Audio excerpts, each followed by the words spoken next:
Hello friends, आज मैं Chakradharpur division के अंतर्गत कंडक्ट करवाए गए JEE-CNW के पेपर्स के सॉल्यूशन देखेंगे। इसलिए वीडियो के लास्ट तक बने रहें एवं वीडियो पसंद आए तो वीडियो को लाइक एवं चैनल को सब्सक्राइब करना न भूलें। चलिए शुरू करते हैं। सबसे पहले देखेंगे कि यह पेपर साउथ ईस्टर्न रेलवे के अंतर्गत जो चक्रधरपुर डिवीज़न आते हैं उसके अंतर्गत ये paper junior engineer CNW post के अंतर्गत करवाए गए थे। अगर बात करें यह पेपर को तो यह पेपर 25% DPQ कोटा के अंतर्गत कंडक्ट करवाया गया था। अगर बात करें एग्ज़ाम डेट की तभी हाल ही में 27 अप्रैल 2023 को ये पेपर कंडक्ट करवाए गए थे, जो कि मैकेनिकल डिपार्टमेंट जो CNW आते हैं उसके अंतर्गत कंडक्ट हुआ था। आगे बात करें तो इस पेपर के अंतर्गत टोटल 110 प्रश्न पूछे गए थे, जिसमें से कैंडिडेट को केवल 100 प्रश्न का जवाब देना था, जिसके लिए कैंडिडेट को 90 मिनट का समय दिया गया था और इसके लिए टोटल मार्क्स 100 रखे गए थे। आगे चलिए देखते हैं कि इस पेपर के अंतर्गत 1/3 नेगेटिव मार्किंग का भी प्रावधान किया गया था। आगे देखते हैं कि इस पेपर के अंतर्गत कौन कौन से प्रश्न पूछे गए थे। पहले प्रश्न की बात करें यहाँ पर तो पहले प्रश्न पूछे गए थे, in which of the following type of wagons CASNUB 22HS modified 2 bogies are used. निम्नलिखित में से किस प्रकार के वैगनों में कैसनब 22HS मॉडिफाइड 2 बोगियों का उपयोग किया जाता है।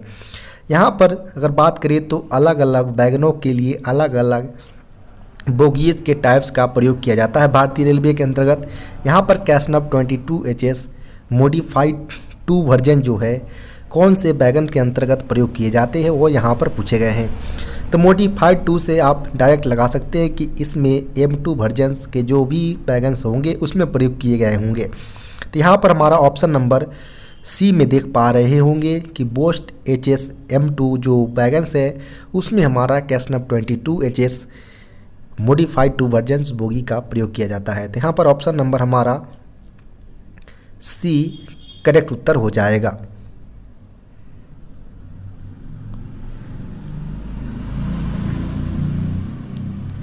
नेक्स्ट प्रश्न की बात करें यहाँ पर तो नेक्स्ट प्रश्न पूछे गए हैं, which bogie is used for BOXN S wagons. यानी बॉक्सन एस वैगन के लिए किस बोगी का प्रयोग किया जाता है। चूँकि अभी इस प्रकार जो बॉक्सन एस वैगन जो होते हैं उसमें दरवाजे का प्रावधान नहीं है, केवल एक एंड पर छोटा सा दरवाज़ा दे दिया गया है। अगर इस वैगन की अगर बोगी की बात करें कौन से वैगन जो हमारा बोगी है प्रयोग किया जाता है तो इस जो बॉक्सन एस वैगन के अंतर्गत हमारा LWH-25 जो हमारा बोगी है उसका प्रयोग किया जाता है। तो यहाँ पर हमारा ऑप्शन नंबर A इसका सही उत्तर हो जाएगा। इसके अलावा अगर बात करें इसके अंतर्गत तो जो हमारा बॉक्सन एस वैगन जो जिसके अंतर्गत हमारा LWLH-25 बोगीज का प्रयोग किया जाता है, इसका जो व्हील डाया है हमारा बॉक्सन एस वैगन का व्हील डाया इसका 840 होता है। वहीं अगर बात करें लेंथ आवर कपलर की तो लेंथ आवर कपलर इसका 10,713 mm होता है। वहीं बोगी सेंटर डिस्टेंस की अगर बात करें बोगी सेंटर डिस्टेंस की तो यह 6524 mm होता है। इसके अलावा इसका व्हील बेस की अगर बात करें तो व्हील बेस इसका 2000 mm होता है। इसके अलावा अगर बात करें बॉक्सन एस के अंतर्गत जो इसके अगर फीचर्स की अगर बात करें तो इसके जो एक्सल लोड होते हैं वह लोडेड कंडीशंस में 25 टन और एम्प्टी कंडीशंस में 4.9 टन के होते हैं। इसके अलावा अगर बात करें बॉक्सन एस वैगन की और सारे फीचर्स की तो जो इसकी कैरिंग कैपेसिटी जो होती है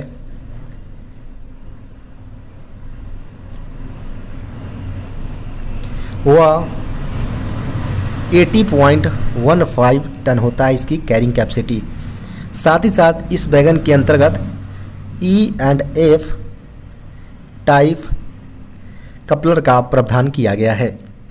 साथ ही साथ इसकी जो मैक्सिमम स्पीड जो होती है एम्प्टी कंडीशंस में वो 85 रखा गया है और लोडेड कंडीशंस में इसकी स्पीड 65 kmph रखा है। इसका इस सारे जो फीचर्स जो बताए गए हैं इस वीडियो के अंतर्गत उसको आप ध्यान रखिए, क्योंकि भी इस पर काफ़ी सारे प्रश्न एग्जाम के अंतर्गत पूछते हुए दिख रहे हैं, तो इसको आप याद रखें। नेक्स्ट प्रश्न की बात करें यहाँ पर, the axle load of कैसनव 22 NLC type bogie is dash ton. मिस कैसनव 22 NLC प्रकार की बोगी का एक्सल लोड डैश टन है। तो यहाँ पर अगर बात करें तो जो कैसनव NLC टाइप बोगी जो है वो mainly बोवारेन EL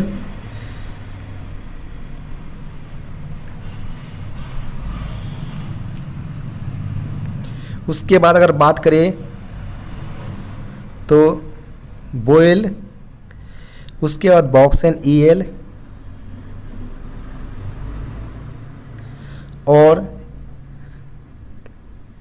Bob SN M1, ये जो 4 वैगन्स जो मेनली है इसमें कैसनव 22 NLC बोगी का प्रयोग किया जाता है। इसकी अगर बात करें इसमें एक्सल लोड पूछा गया है जो कि 25 टन के होते हैं। तो यहाँ पर हमारा उत्तर ऑप्शन नंबर A करेक्ट हो जाएगा।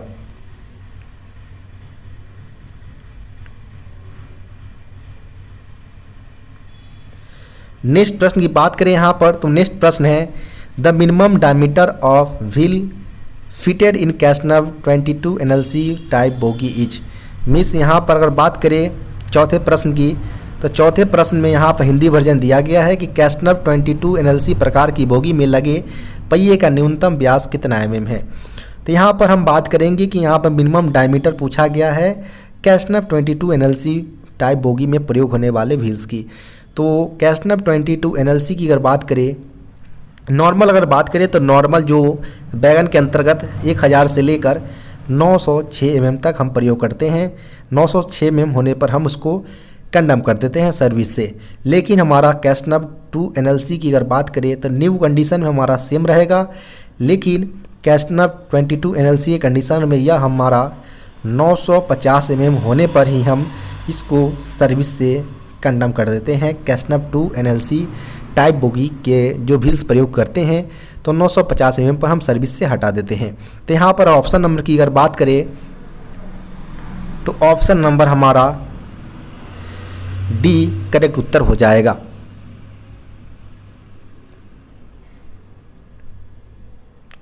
नेक्स्ट प्रश्न की बात करें यहाँ पर तो in which of the following bogies a spherical type of pivot is used. निम्नलिखित में से किस प्रकार की बोगियों में गोलाकार प्रकार की पिवट का उपयोग किया जाता है। तो यहाँ पर बात करें मेनली जो टाइप ऑफ पिवट्स होते हैं उसमें एक हमारा होता है स्फेरिकल टाइप्स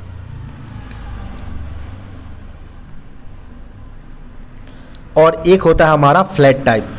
स्फेरिकल टाइप में हमारा जो मेनली जो बोगी आते हैं उसमें हमारा कैसनव 22 WM, 22 NLB, 22 NLC और IRF 108 HS जो कि बॉक्सर R के अंतर्गत प्रयोग करते हैं। ये सारे हमारे स्फेरिकल टाइप ऑफ पिवट के अंतर्गत आते हैं। उसके अलावा जो सेकेंड टाइप हमारा है फ्लैट टाइप पिवट्स, उसमें हमारा कैसनव 22 HS और HS वर्जन के जो मॉडिफाई 1 और मॉडिफाइड 2 वर्जन्स है वो हमारे फ्लैट टाइप पिवट के अंतर्गत आते हैं। तो यहाँ पर हमसे पूछा गया था कि स्फेरिकल टाइप पिवट का प्रयोग निम्नलिखित में से कौन से बोगियों के अंतर्गत करते हैं। तो स्फेरिकल टाइप में अगर हम बात करें यहाँ पर तो हमारा जो सेकेंड और थर्ड जो वर्जन है हमारा उसके अंतर्गत हमारा फ्लैट टाइप प्रयोग करते हैं। तो यहाँ पर सीधे सीधे आपका ऑप्शन नंबर A हो जाएगा कैसनव 22 NLB जिसके अंतर्गत हमारा स्फेरिकल टाइप पिवट का प्रयोग करते हैं। तो ऑप्शन नंबर यहाँ करेक्ट उत्तर हो जाएगा। नेक्स्ट प्रश्न की बात करें यहाँ पर तो in which type of bogies unit type cast steel brake beam are used. किस प्रकार की बोगियों में unit type cast steel brake beam का प्रयोग किया जाता है। तो यहाँ पर अगर बात करें तो टाइप ऑफ बीम में एक हमारा होता है फैब्रिकेटेड ब्रेक बीम सपोर्टेड और guided in the brake beam pocket जो होता है वो होता है, और सेकेंड हमारा जो होता है कास्ट स्टील ब्रेक बीम जो होता है वह सस्पेंडेड होता है हैंगर्स के द्वारा। तो दो तरह के होते हैं, जिसमें से सारे बोगियों में हमारा फैब्रिकेटेड जो पॉकेट वाले टाइप्स जो होते हैं उसका प्रयोग करते हैं, लेकिन एक हमारा होता है कैसनब 22WM। ये वाली जो बोगी हमारा है इसके अंतर्गत हमारा जो कास्ट स्टील के ब्रेक बीम होते हैं और जो हमारा हैंगर्स के द्वारा सस्पेंडेड होते हैं उसके अंतर्गत हमारा प्रयोग किया जाता है। लेकिन यहाँ पर अगर बात करें हम तो यहाँ पर हमसे कास्ट स्टील ब्रेक बीम पूछा गया है। तो कास्ट स्टील जो हमारा है जो कि हैंगर के साथ सस्पेंडेड होता है वो हमारा ऑप्शन नंबर डी में है, कैसनब 22WM टोली, जिसके अंतर्गत हमारा cast steel brake beam suspended by hangers from side frame bracket, यानी साइड फ्रेम के ब्रैकेट के द्वारा हैंगर्स के द्वारा सस्पेंडेड होते हैं और कास्ट स्टील का ब्रेक बीम होता है। तो यहाँ पर हमारा ऑप्शन नंबर डी करेक्ट उत्तर हो जाएगा। इसके अलावा जो हमारे ऊपर वाले जो तीनों वर्जन है हमारे, इसके अंतर्गत हमारा फैब्रिकेटेड ब्रेक बीम सपोर्टेड और guided by brake beam pocket के द्वारा होता है।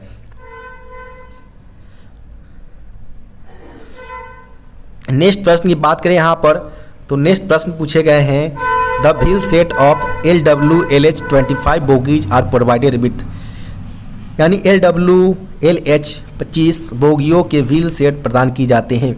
अभी पहले हम देखे थे यहाँ पर कि LWLH 25 बोगी जो है वह मेनली हमारा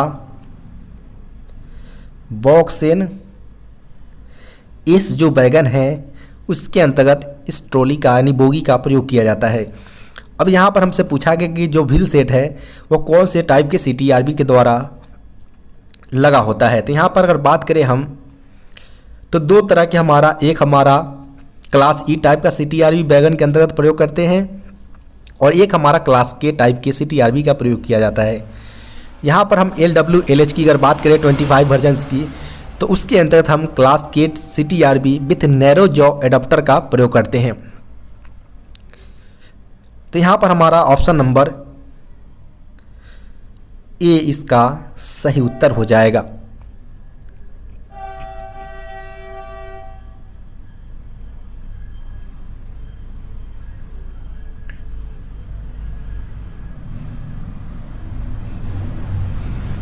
नेक्स्ट प्रश्न की बात करें यहाँ पर तो नेक्स्ट प्रश्न पूछे गए हैं the side frame column of CASNUB bogies have been provided with dash thickness silico manganese steel wear liners. इसका अगर हिंदी फॉर्म की अगर देखें यहाँ पर तो हिंदी फॉर्म दिया गया है कि कैसनब बोगी के साइड फ्रेम कॉलम में डैश मोटाई वाले सिल्को मैग्नीज स्टील बियर लाइनर्स दिए गए होते हैं। तो यहाँ पर हम बात करें तो जो सिल्को मैग्नीज स्टील वाले जो बियर लाइनर प्रोवाइड करवाए जाते हैं कैसनब बोगी के ऊपर जो साइड फ्रेम होते हैं वहाँ कॉलम के ऊपर, तो वहाँ पर इसकी एक लिमिटेशन रखी होती है जहाँ पर इसको हम कंडम कर देते हैं। तो यहाँ पर अगर बात करें तो जो नए कंडीशन में इसकी थिकनेस की अगर बात करें तो वह 10 mm के साथ लाइनर प्रोवाइड की होती है। जब ये 6 mm तक आ जाते हैं तब इसको हम सर्विस से कंडम कर देते हैं। तो यहाँ पर हमारा 10 mm इसका सही उत्तर हो जाएगा जो कि ऑप्शन नंबर डी में है। तो यहाँ पर हमारा ऑप्शन नंबर डी इसका सही उत्तर हो जाएगा।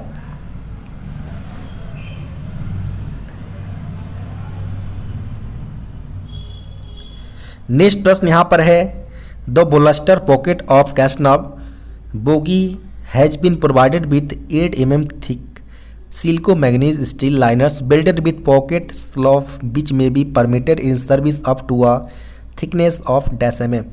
इस कैसनब बोगी के बोल्ट पॉकेट में 8 mm की मोटी सिल्को मैग्नीज स्टील लाइनर्स को पॉकेट स्लॉप के साथ बेल्ट किया गया है जिसे -mm की मोटाई तक सर्विस में अनुमति दी जा सकती है। तो यहाँ पर हमसे जो कैसनब बोगी के पॉकेट में जो 8 mm की सिल्को मैग्नीज स्टील लगे होते हैं उसके जो हमारा पॉकेट स्लॉप के साथ बिल्ड होता है। तो वहाँ पर हमसे पूछा गया कि जो उसकी कितनी mm की मोटाई तक हम उसको सर्विस में चला सकते हैं। तो हमारा यहाँ पर अगर बात करें तो न्यू कंडीशंस में जो हमारा बिल्डेड होता है वो 8 mm का होता है। जब यह घटकर 3 mm पर आ जाता है तब उसको हम सर्विस से कंडम कर देते हैं। यहाँ पर बात करें तो ऑप्शन नंबर सी में यहाँ पर 3 mm दिया गया है, तो ऑप्शन नंबर यहाँ पर हमारा सी करेक्ट उत्तर हो जाएगा।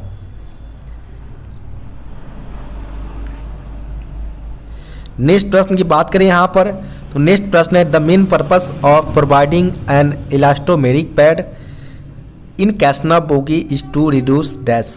मीन्स कैसना बोगियों में इलास्टोमेरिक पैड जो कि हमारा EM पैड जिसे हम बोलते हैं प्रदान किए जाने का जो मुख्य उद्देश्य होता है डैश को कम करना होता है।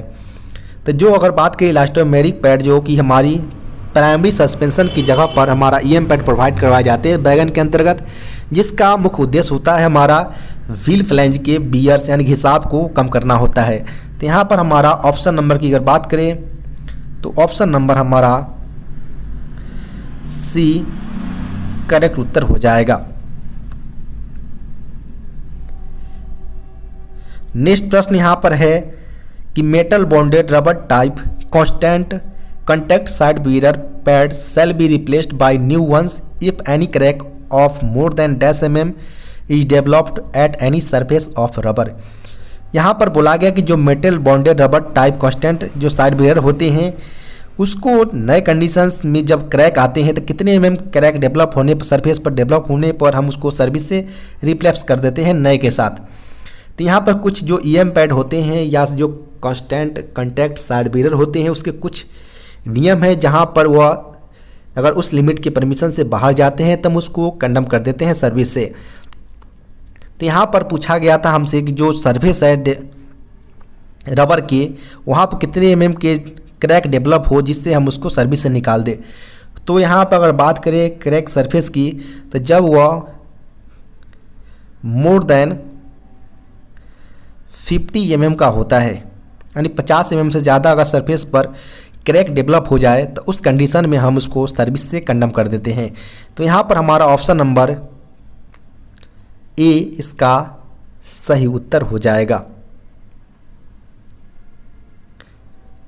यहाँ पर इसका हिंदी फॉर्म आप देख सकते हैं कि यदि रबर किसी भी सतह पर -mm से अधिक की कोई दरार विकसित हो जाती है तो उसे हम metal bonded rubber type constant side bear के पैड को नए से बदल दिया जाएगा। तो ये हमारा 50 mm का होता है। नेक्स्ट प्रश्न यहाँ पर बात करें तो नेक्स्ट प्रश्न दिया गया यहाँ पर ड्यूरिंग असेंबली ऑफ कैसना bogie spring having up to -mm free height variation are assembled in the same groups. कैसना बोगियों की असेंबली के दौरान -mm फ्री हाइट वेरिएशन तक के स्प्रिंग को एक ही ग्रुप में असेंबल किया जाता है।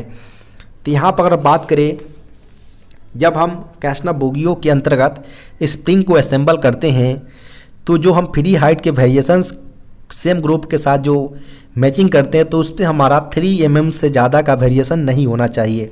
तो यहाँ पर हम ऑप्शन नंबर की अगर बात करें तो यहाँ पर हमारा ऑप्शन नंबर ए करेक्ट उत्तर हो जाएगा, यानी 3 mm से ज़्यादा हम वेरिएशन अलाउड नहीं करते हैं। नेक्स्ट प्रश्न यहाँ पर है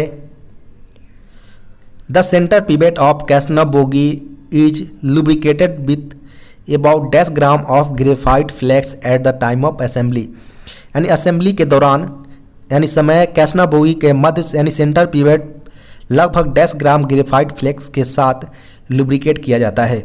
जब हम कैसना बोगी के सेंटर असेंबल करते हैं तो उस दौरान हम सेंटर पिवेट जहाँ पर हम ग्रेफाइट फ्लेक्स का प्रयोग करते हैं लुब्रिकेट करने के लिए before assembling the centre पिवेट्स।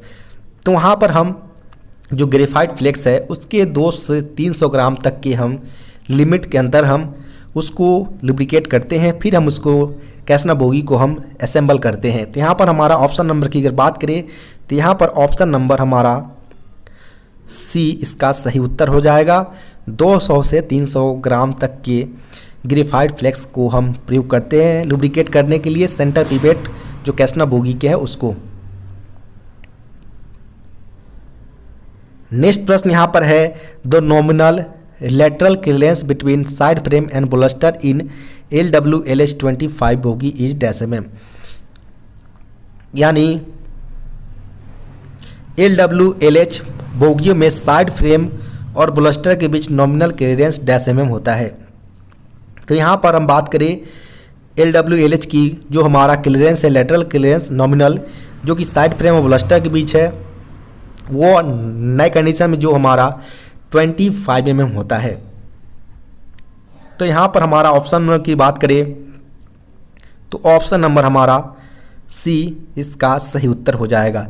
LWLH25 वॉक्सएन S wagon में प्रयोग किया जाता है।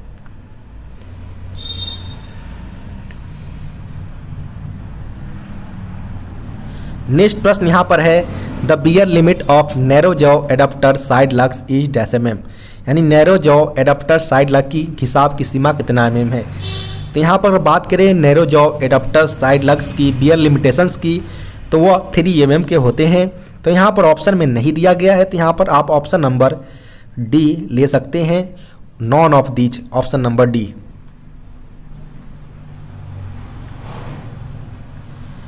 नेक्स्ट प्रश्न यहाँ पर है the condemning free height of elastomeric pad for कैसनव बोगी इज डैश mm, यानी कैसनव बोगी के इलास्टोमेरिक पैड यानी EM पैड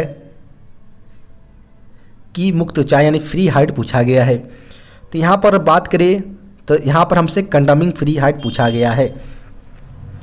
तो EM पैड की जो होता है हमारा, उसका न्यू कंडीशन में जो हाइट होता है वो 46 mm, और कंडमिंग फ्री हाइट की अगर बात करें तो वो 42 mm का होता है। तो यहाँ पर हमसे कंडमिंग फ्री हाइट पूछा गया है, तो ऑप्शन नंबर सी 42 mm इसका सही उत्तर हो जाएगा।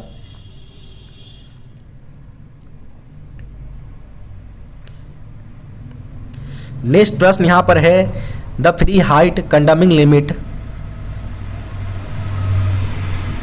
Of outer spring fitted in कैसनव 22 HS टाइप ऑफ बोगीज, यानी जो हमारा कैसनव 22 HS प्रकार की बोगियों में फिट किए गए बाहरी स्प्रिंग की फ्री हाइट कंडमिंग लिमिट पूछा गया है। यानी जो हमारा फ्री हाइट कंडमिंग कंडीशन में होता है कैसनव 22 HS बोगी के आउटर स्प्रिंग का, वो यहाँ पर पूछा गया है। तो 22 HS की केस में अगर बात करें हम, तो आउटर स्प्रिंग का हमारा नए कंडीशन में जो हमारा हाइट होता है वो 260 mm, और जब यह कंडम करते हैं तो यह 245 mm का होना चाहिए फ्री हाइट। तो यहाँ पर हमारा ऑप्शन नंबर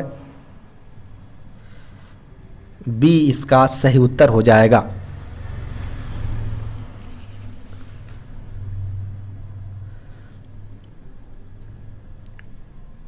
नेक्स्ट प्रश्न यहाँ पर है the number of outer inner और snubber spring fitted in casnub each bogie of कैसनव 22 HS 420.32 ton axle load is dash dash and dash respectively, मिस 20.32 टन एक्सल लोड के लिए कैसनव 22 HS की प्रत्येक बोगी में फिट किए गए आउटर इनर और स्नबर स्प्रिंग की संख्या क्रमशः डैश और डैश डैश है। तो यहाँ पर दो कंडीशन रखे गए हैं कि पहला कि कैसनव 22 HS की बोगी होना चाहिए, और सेकेंड है कि 20.32 टन के एक्सल लोड वाले बोगी होनी चाहिए।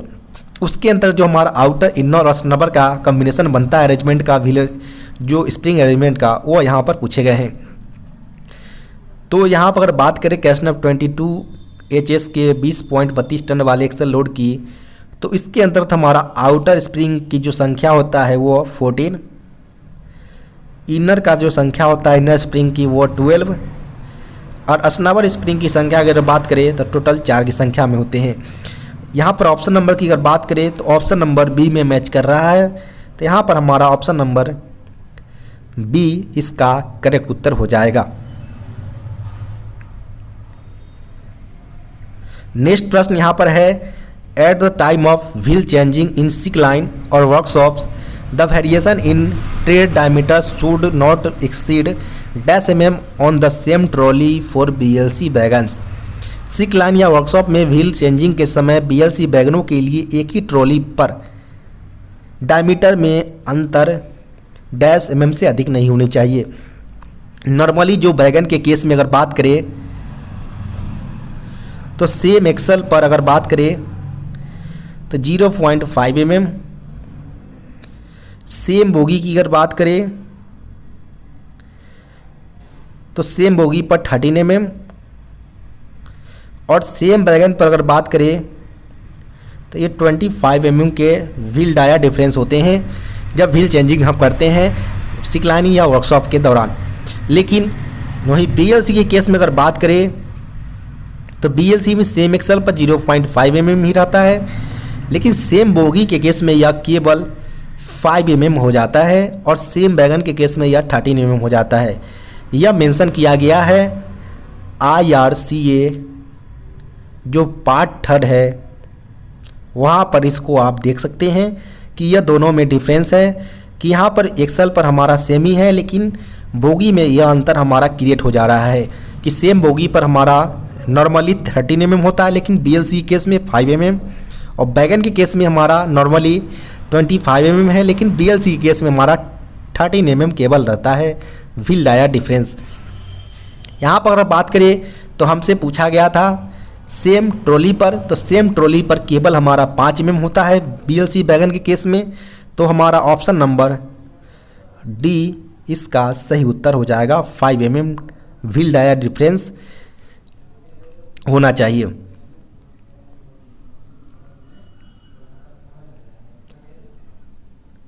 नेक्स्ट प्रश्न यहाँ पर है the permissible maximum flat surface on tread for broad gauge wagon is dash mm। मिस ब्रॉड गेज वैगनों के लिए ट्रेड पर अनुमेय अधिकतम समतल सतह कितने mm के होते हैं।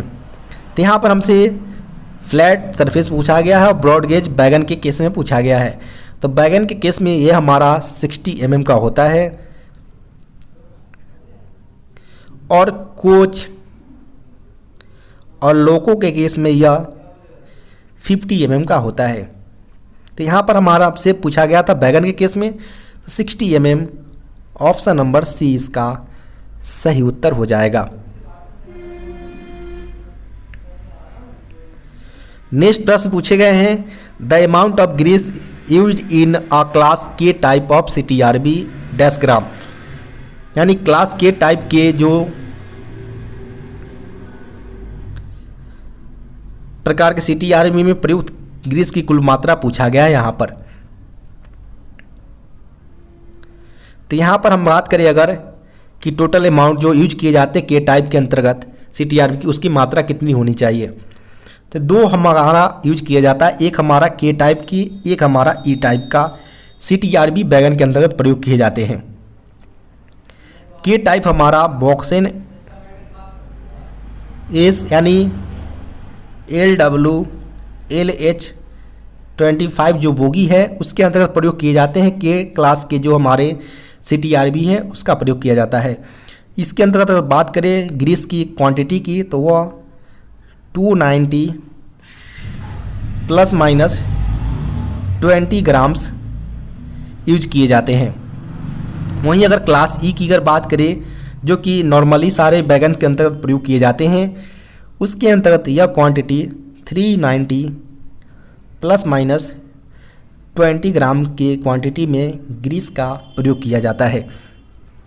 यहाँ पर हमसे पूछा गया था क्लास के टाइप के केस में, तो क्लास के टाइप के केस में हमसे 290 ± 20 ग्राम्स हो जाएगा।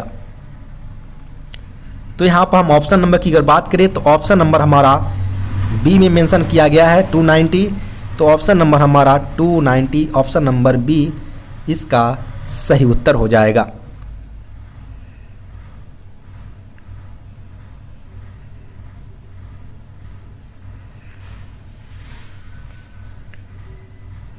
नेक्स्ट प्रश्न की बात करें यहाँ पर तो नेक्स्ट प्रश्न पूछे गए हैं the specified torque for proper tightening of end cap screw should be maintain to dash kg metre for class E CTRB, यानी क्लास ई CTRB के लिए एंड कैप स्क्रू को ठीक से कसने के लिए निर्दिष्ट टॉर्क को डैश kg मीटर तक बनाए रखा जाना चाहिए।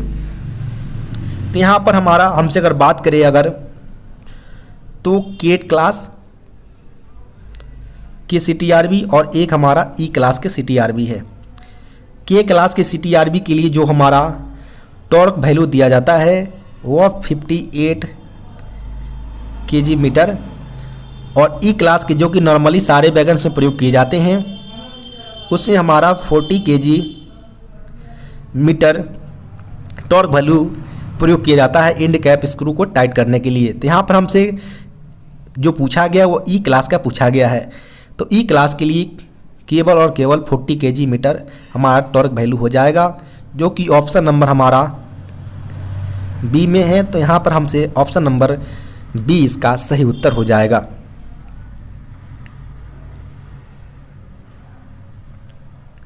नेक्स्ट प्रश्न यहाँ पर है, if any welding work is done after assembling of wagon proper earthing is required to avoid the failure of. यदि वैगन की असेंबली के बाद कोई वेल्डिंग कार्य किया जाता है तो डैश की विफलता से बचने के लिए उचित अर्थिंग की रिक्वायरमेंट होगी, यानी आवश्यकता होती है। जब हम बिल्डिंग करते हैं, जब वैगन को असेंबल करने के बाद, तो हम इसमें यह ख्याल रखना होता है कि प्रॉपर अर्थिंग जो वायर है वो अर्थिंग से जुड़ा हो और हमारा CTRB को कोई डिफेक्ट यानी जो फेलियर ना कर पाए। तो यहाँ पर हमारा ऑप्शन नंबर ए इसका सही उत्तर हो जाएगा, यानी CTRB के फेलियर का भी ध्यान रखा जाता है जब हम बिल्डिंग वर्क अर्थिंग के लिए प्रयोग करते हैं असेंबली होने के बाद वैगन के।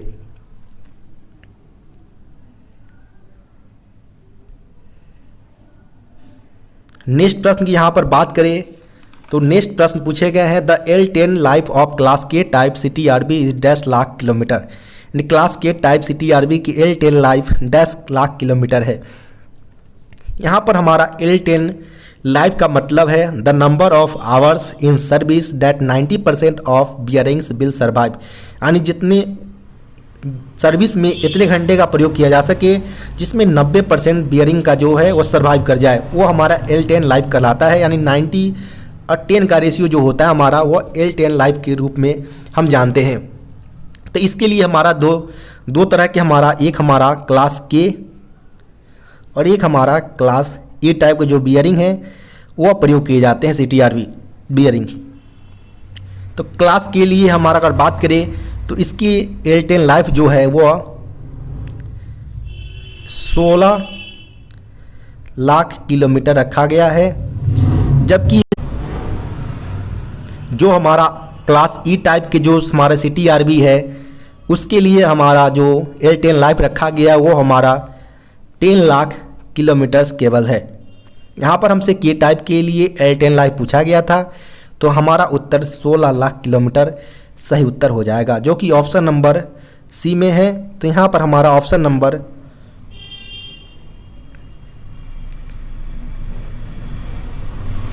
सी इसका सही उत्तर हो जाएगा, 16 लाख किलोमीटर।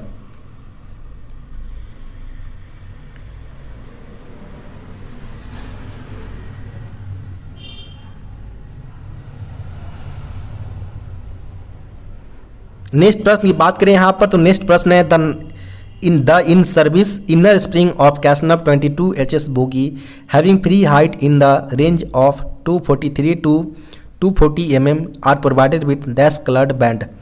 मिस कैसनव 22 HS बोगियों के इन सर्विस इनर स्प्रिंग जिसकी मुक्त ऊंचाई 243 से 240 mm की लिमिटेशन के बीच है को डैश रंगीन बैंड प्रदान किया जाता है।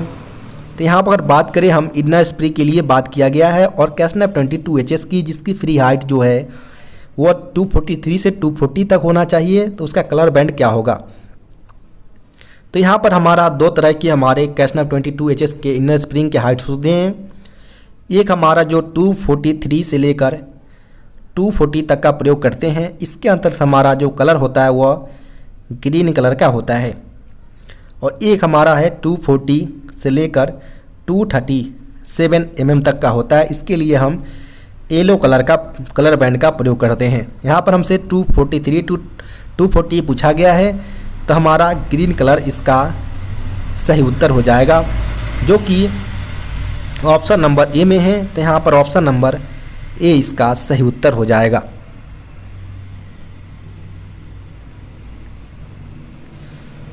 नेक्स्ट प्रश्न यहाँ पर पूछे गए हैं, as per the latest instructions for identification of wagon will the side of the wagon where DB is located is marked as. मिस वैगन पहिया व्हील की पहचान के लिए न्यूनतम दिशा अनुसार वैगन के किनारे जहाँ पर डीबी स्थित है को डैश के रूप में चिन्हित किया गया है। तो नए अगर इंस्ट्रक्शन की अगर बात करें, जहाँ पर हमारा वैगन व्हील की आइडेंटिफिकेशन के लिए साइड ऑफ वैगन जहाँ पर हमारा डीबी लोकेटेड होता है वहाँ पर हमारा राइट लिख कर हम मार्क करते हैं। तो यहाँ पर हमारा ऑप्शन नंबर सी इसका सही उत्तर हो जाएगा।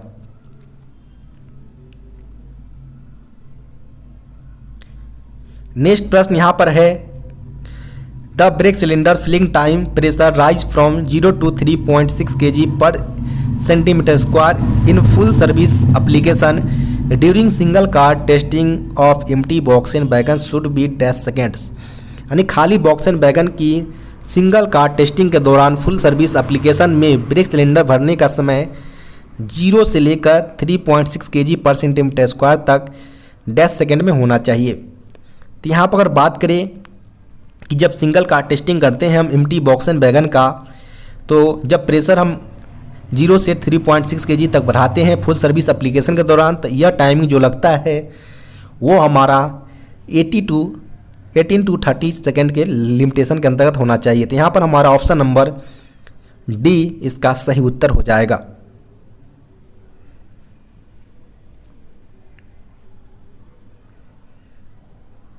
नेक्स्ट प्रश्न यहाँ पर पूछे गए हैं, the piston stroke of boa wagon having conventional braking system in empty condition is dash plus minus 10 mm।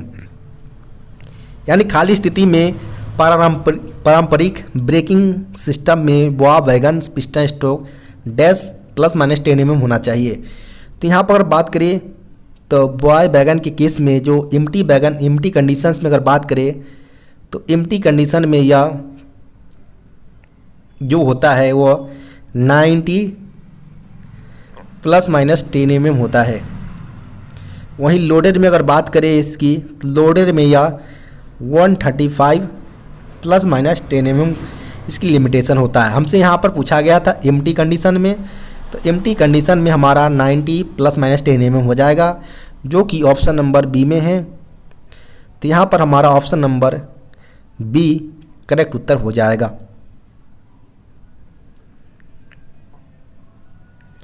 Next प्रश्न यहाँ पर, the piston stroke of box and wagon having conventional braking system is dash plus minus 10 mm in loaded condition. यानी पारंपरिक braking system वाले box and wagon का piston stroke load स्थिति में dash plus minus 10 mm होना चाहिए। तो यहाँ पर अगर बात करें हम तो बॉक्स एंड वैगन का कन्वेंशनल ब्रेकिंग सिस्टम जो कि लोडेड कंडीशन में हो, तो लोडेड और बॉक्स एंड वैगन की हम बात करेगा तो एम्प्टी में हम यह पिस्टन स्ट्रोक इसका 85 प्लस माइनस 10 mm होता है, और लोडेड के केस में इसका piston stroke 130 plus minus 10 mm होता है, जो कि बॉक्स एंड वैगन के लिए होता है। यहाँ पर हमसे लोडेड के लिए पूछा गया तो लोडेड 130 प्लस माइनस 10 mm हो जाएगा, जो कि ऑप्शन नंबर हमारा सी में है। तो ऑप्शन नंबर हमारा सी इसका सही उत्तर हो जाएगा। 130 plus minus 10 mm box and wagon piston stroke conventional type in loaded condition. Next प्रश्न यहाँ पर पूछे गए हैं, the piston stroke of a wagon having BMBS Scott design is dash plus minus 10 mm in loaded condition. यानी BMBS Scott design वाले piston stroke load स्थिति में डैश प्लस माइनस 10 mm होंगे। स्कॉट डिजाइन वाले जो BMBS वैगन का जो piston stroke की बात करें अगर, तो एम्प्टी कंडीशन में इसका piston stroke 55 plus minus 10 mm, loaded स्थिति में इसका piston stroke 70 plus minus 10 mm होता है। यहाँ पर हमसे लोडेड पूछा गया था तो 70 प्लस माइनस 10 mm हो जाएगा, ऑप्शन नंबर सी।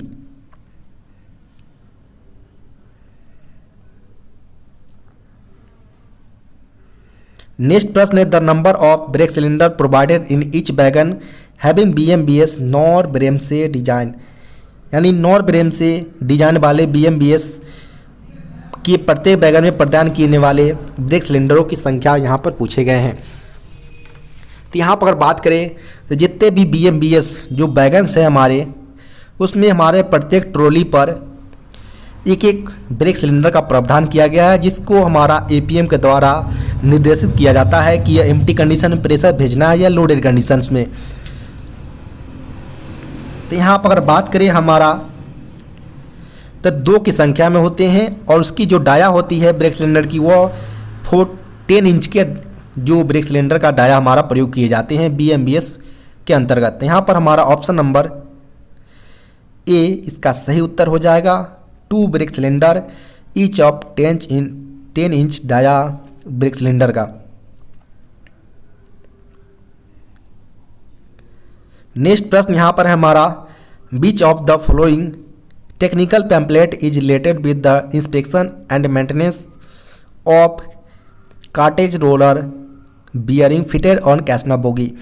यानी जो हमारा कैसना बोगी पर CTRV प्रयोग किए जाते हैं, उसके इंस्पेक्शन और मेंटेनेंस के लिए जो पैम्पलेट, टेक्निकल पैम्पलेट जो RDSO का द्वारा जारी किया गया था, तो वह कौन सा यूज किया जाता है। तो हम बात करें अगर CTRV के लिए, तो CTRV के लिए G81 का प्रयोग किया जाता है। तो यहाँ पर हमारा ऑप्शन नंबर D इसका सही उत्तर हो जाएगा। इसके अलावा अगर बात करें G71 जो कि ऑप्शन नंबर A में है, तो यह हमारा यूज किया जाता है maintenance for phosphoric acid tank wagon. G72 जो है हमारा वो general standard specification for fabrication of wagon you frame and bogies के लिए प्रयोग किया जाता है। और G80 की अगर बात करें तो वह inspection and maintenance of CBC for workshop, यानी वर्कशॉप में होने वाले जो CBC के मेंटेनेंस और इंस्पेक्शन के लिए हमारा G80 का प्रयोग किया जाता है।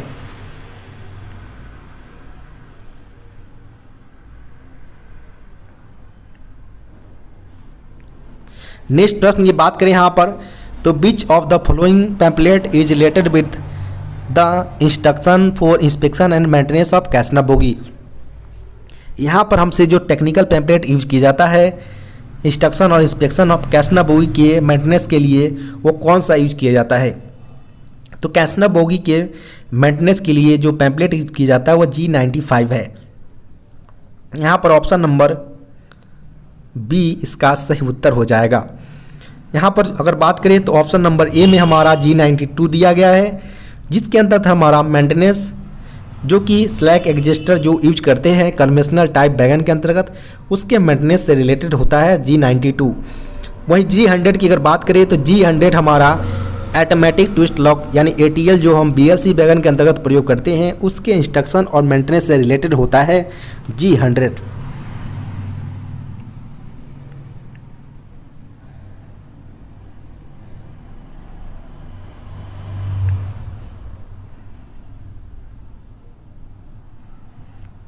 नेक्स्ट प्रश्न की बात करें यहाँ पर, तो नेक्स्ट प्रश्न पूछे गए हैं, विच of the following technical pamphlet is related with maintenance of year brake system of freight stock.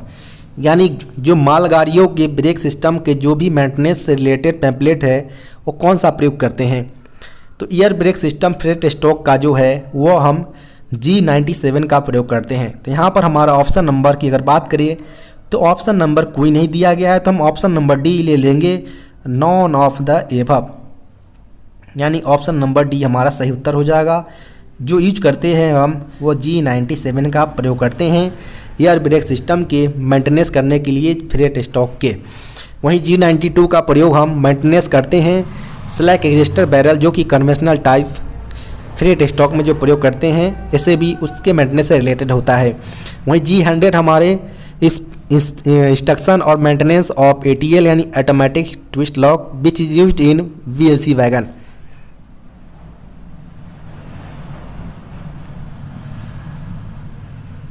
Next प्रश्न यहाँ पर है, which of the following technical pamphlet is related with the inspection और maintenance of CBC for line staff. यानी line staff के लिए जो centre buffer coupler का जो मेंटेनेंस और इंस्पेक्शन होता है वो कौन से पैम्पलेट से रिलेटेड है। तो यहाँ पर बात करें लाइन स्टाफ के लिए जो मेंटेनेंस मैनुअल दिया गया है CBC के लिए वो G76 का प्रयोग किया जाता है। तो यहाँ पर हमारा ऑप्शन नंबर की अगर बात करें तो ऑप्शन नंबर हमारा ए सही उत्तर हो जाएगा। वहीं GAT जो है वो इंस्पेक्शन और maintenance of CBC for workshop के लिए, यानी जो वर्कशॉप के अंतर्गत अगर CBC के मेंटेनेंस किए जाएंगे वो GAT के अंतर्गत मेंशन किया गया है।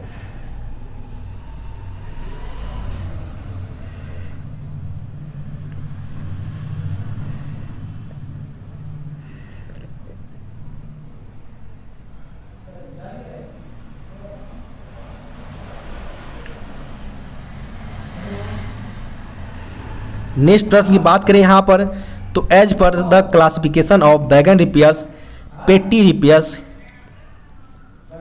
Have been defined as the repairs involving not more than the dash man hours, यानी वैगन के मरम्मत के वर्गीकरण के अनुसार छोटी मरम्मत को ऐसे मरम्मत के रूप में परिभाषित किया गया है जिसमें डैश से अधिक मानव घंटे शामिल नहीं हो सकते। यहाँ पर हमारा पेटी रिपेयर्स यानी छोटी मरम्मत के बारे में चर्चा किया गया है। अगर बात करें वैगन रिपेयर्स की तो 3 चरण में हमारा इसका वैगन रिपेयर किया जाता है। पहला है हमारा पेटी रिपेयर्स, सेकेंड है हमारा मीडियम रिपेयर्स और एक हमारा है लास्ट जो स्पेशल रिपेयर्स होता है। पेटी रिपेयर्स जिसमें हमारा बात करें तो नॉमिनेटेड जो ट्रैफिक यार्ड्स लाइन है वहाँ पर हमारा पेटी रिपेयर्स किया जाता है, जिसके लिए जो हमारा मैन आवर्स है वो 8 से ज़्यादा मैन आवर्स की रिक्वायरमेंट नहीं होता है। तो यहाँ पर हमारा ऑप्शन नंबर की बात करें अगर तो यहाँ पर ऑप्शन नंबर बी इसका सही उत्तर हो जाएगा।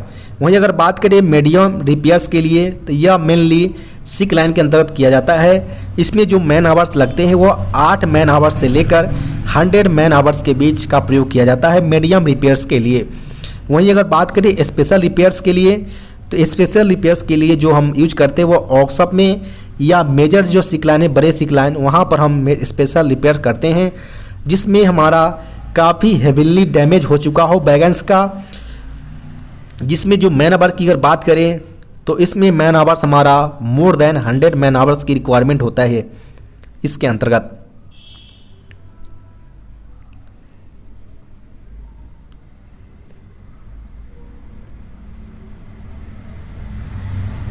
नेक्स्ट प्रश्न पूछे गए हैं as per the classification wagon repairs special repairs have been classified at the repairs involving more than dash man hours, यानी यहाँ पर सीधे सीधे यहाँ पर अगर पहले हम चर्चा कर लिए थे कि स्पेशल रिपेयर्स के लिए यानी बड़ी रिपेयर्स के लिए हमारा मोर देन 100 मैन आवर्स की रिक्वायरमेंट होती है और यह केवल और केवल मेजर सिक लाइन में और वर्कशॉप के अंतर्गत ही किया जा सकता है। तो यहाँ पर हमारा ऑप्शन नंबर ए इसका सही उत्तर हो जाएगा।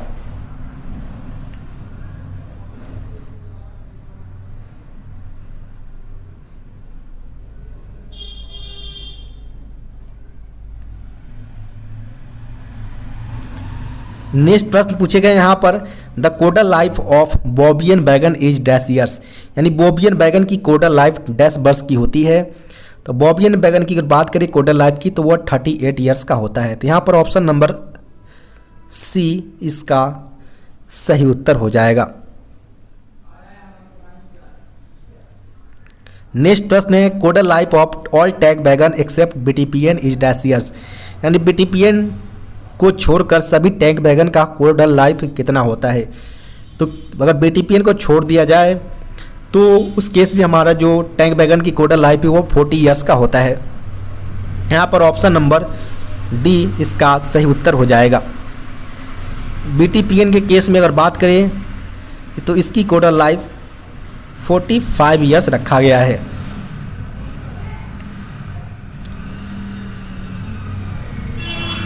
नेक्स्ट प्रश्न यहाँ पर है the competent authority for approving the premature condemnations of all wagons damage in accident is, दुर्घटनाओं में क्षतिग्रस्त सभी वैगनों के समय पूर्व निस्तारण का अनुमोदन करने के लिए सक्षम प्राधिकारी कौन है। अगर बात करें तो सारे वैगन्स को समय पर यानी 25 ईयर से बिलो या आफ्टर या एक्सीडेंट साइट में डैमेज हो चुका हो तो उसके लिए अलग अलग कॉम्पिटेंट अथॉरिटी है और अलग अलग अप्रूवल की रिक्वायरमेंट होती है। तो यहाँ पर हमसे पूछा गया है कि अगर कोई वैगन्स एक्सीडेंट के केस में अगर डैमेज हो गया हो तो उसको समय पूर्व यानी प्री मेचर्स कंडमनेशन किया जाए, यानी समय पूर्व अगर कंडमनेशन करने की रिक्वायरमेंट होती है तो उसके लिए कंपोनेंट अथॉरिटी यानी जो कंपोटेंट अथॉरिटी होंगे वो कौन होंगे। तो यहाँ पर अगर बात करें कंपोटेंट अथॉरिटी की, जो कि समय पूर्व कंडमनेशन किया जाए और एक्सीडेंट साइट में वह बैगन डैमेज हुआ हो, तो उस केस में हमारा मैकेनिकल डिपार्टमेंट के जो ऑनर होते हैं यानी PCME यानी प्रिंसिपल चीफ मैकेनिकल इंजीनियर, वो इसके कंपोटेंट अथॉरिटी होते हैं। तो यहाँ पर हमारा ऑप्शन नंबर C इसका सही उत्तर हो जाएगा।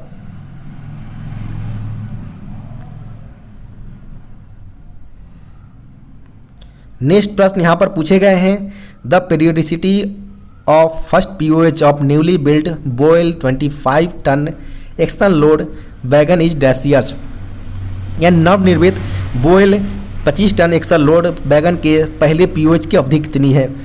तो जो बोयल जो वैगन है जो कि 25 एक्सल लोड के साथ है, उसकी अगर पहले पीरियोडिक ओवरहॉलिंग की अगर बात करें तो वह 3 वर्ष के अंतराल पर कराए जाते हैं।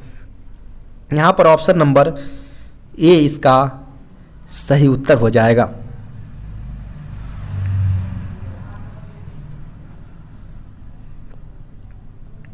नेक्स्ट प्रश्न की बात करें यहाँ पर, the periodicity of first ROH of newly built BOXN S wagon is dash years, यानी अभी बॉक्सन S वैगन जिसमें हमारा LWLH 25 बोगी का प्रयोग किया जाता है, इसकी फर्स्ट ROH नए ROH बोला गया है। अगर पहली बार अगर किया जाए रूटीन ओवरहॉलिंग तो वह 24 मंथ्स के अंतराल पर किए जाएंगे। यहाँ पर ऑप्शन नंबर हमारा C करेक्ट उत्तर हो जाएगा। इसके अलावा अगर आपसे बॉक्सन S वैगन का फर्स्ट POH पूछा जाता तो वह 6 वर्ष के अंतराल पर किया जाता है।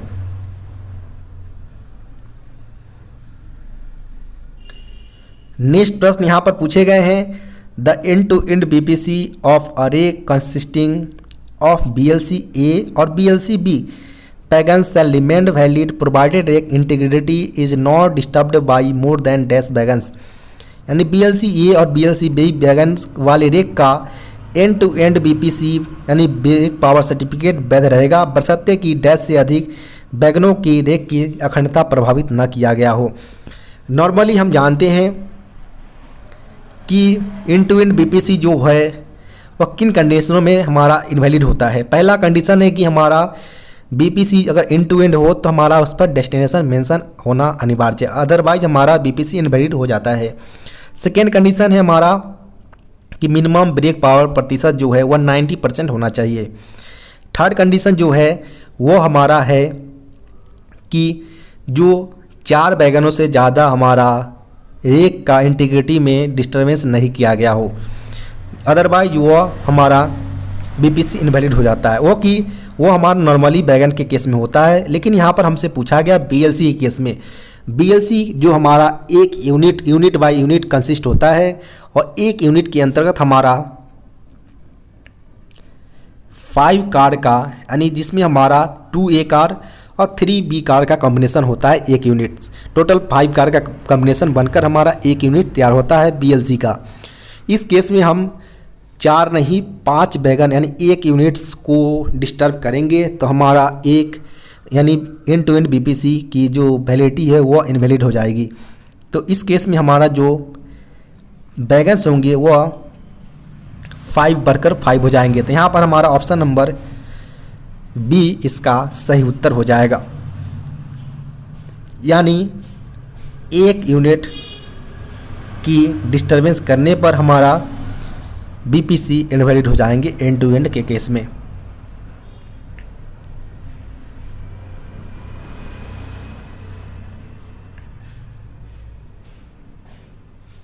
नेक्स्ट प्रश्न यहाँ पर है, during leakage test of freight rake the drop in brake pipe and feed pipe pressure gauge shall not be more than dash kg per centimetre square per minute. तो जो लीकेज रेट है हमारा freight rake के case में, brake pipe और feed pipe में के case में वह 0.25 kg per centimetre square per minute से ज़्यादा नहीं होनी चाहिए फ्रेट स्टॉक के केस में, जो कि मेंशन किया गया है G97 year brake system pamphlets जो हमारा आरडीएसओ के द्वारा जारी किया गया था उसके अंतर्गत मेंशन किया गया है। तो यहाँ पर हमारा ऑप्शन नंबर डी इसका सही उत्तर हो जाएगा।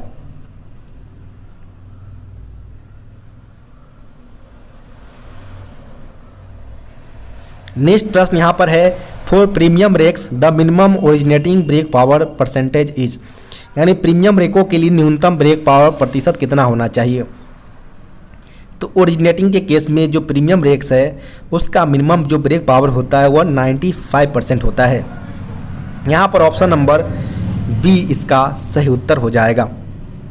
इसके अलावा अगर बात करें तो इसकी वैधता 12+3 डेज की होती है, जो कि अलग अलग अगर स्पेशल केस में अगर चलाते हैं तो 12+8 डेज या 20+33 डेज की जो भी अलग अलग हमारा कंडीशन है उस केस में होता है। लेकिन नॉर्मली हमारा जो प्रीमियम रेक्स की जो वैधता है वो 12+3 डेज का ही होता है। इसके अलावा अगर बात करें तो इसकी प्रीमियम रेक्स की एग्जाम्शन के लिए हमारा 55 मैन आवर्स पर रेक की रिक्वायरमेंट होता है। इसके अलावा जो इसकी बीपीसी इशू किए जाते हैं वो ग्रीन कलर पेपर पर इशू किया जाता है। ये सारी इन्फॉर्मेशन को आप ध्यान रखिए, कहीं से न कहीं से यहाँ से प्रश्न बनते रहते हैं।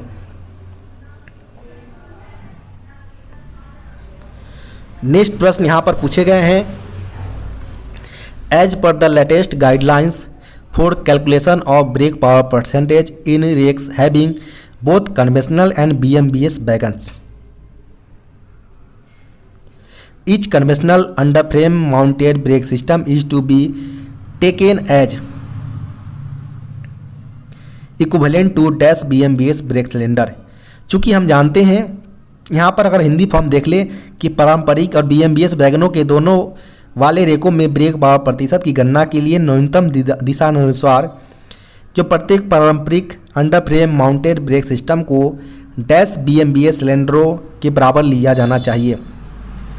तभी लेटेस्ट में हाल ही में एक गाइडलाइन जारी किया गया है जिसके अंदर जो ब्रेक पावर कैलकुलेट करते हैं हम, जब हमारा वैगन्स के रेक जब कन्वेंशनल और BMBS के साथ मिक्स हो। तो चूंकि हम जानते हैं कि कन्वेंशनल के केस में हमारा ब्रेक सिलेंडर एक होता है और BMBS के केस में हमारा सिलेंडर 2 होता है, लेकिन नए दिशा अनुसार हमारा कन्वेंशनल को भी 0-2 कर देना है और BMBS ऑलरेडी 2 है, यानी 2 के रूप में हमारा कन्वर्ट करके ब्रेक पावर परसेंटेज निकालना है। इसके अलावा जो ब्रेक बान के केस के लिए भी इशू किया गया है कि ब्रेक बान जो कि हमारा अगर बात करें BBZC ये ऑलरेडी 1 है, BBCM ऑलरेडी 1 है और ये हमारा होता है BBZI जिसमें हमारा 04 ब्रेक सिलेंडर होता है, लेकिन इसको कन्वर्ट करके 01 ब्रेक सिलेंडर ही कैलकुलेट करना है ब्रेक बान के केस में भी। जबकि कन्वेंशनल जो हमारा है वैगन से उसको 0 से कन्वर्ट करके 01 से कन्वर्ट करके 02 कर देना है। तो यहाँ पर हमारा बोला गया है कि कन्वेंशनल को कैसे बदलते हैं। तो कन्वेंशनल ब्रेक सिलेंडर को हम 01 से 02 करते हैं। तो यहाँ पर हमारा ऑप्शन नंबर बी 02 इसका सही उत्तर हो जाएगा।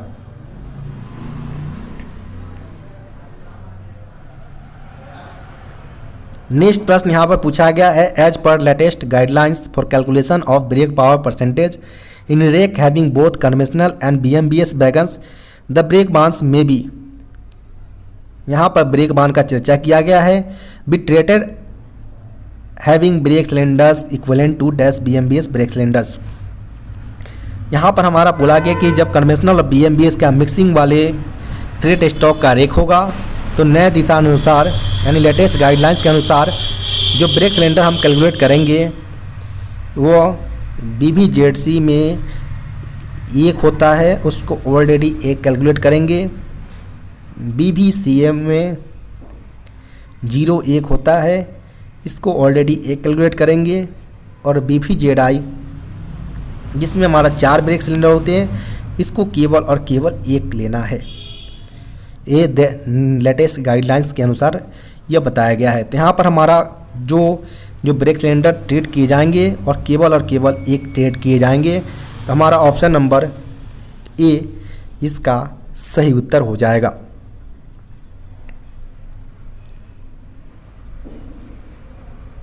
नेक्स्ट प्रश्न है, during yard examination the minimum thickness of brake block to be left in a wagon except for बुआ वैगन। यानी यार्ड परीक्षण के दौरान एक वैगन बुआ वैगन को छोड़कर में छोड़े जाने वाली ब्रेक ब्लॉक की न्यूनतम मोटाई 10 mm होती है। जब यार्ड एग्जामिनेशन करते हैं तो हम ब्रेक ब्लॉक जो भी है उसको कंडम कंडीशन जो लिमिटेशन तय किया गया है उसके बियॉन्ड होने पर हम उसको निकाल कर नए से रिप्लेस करते हैं।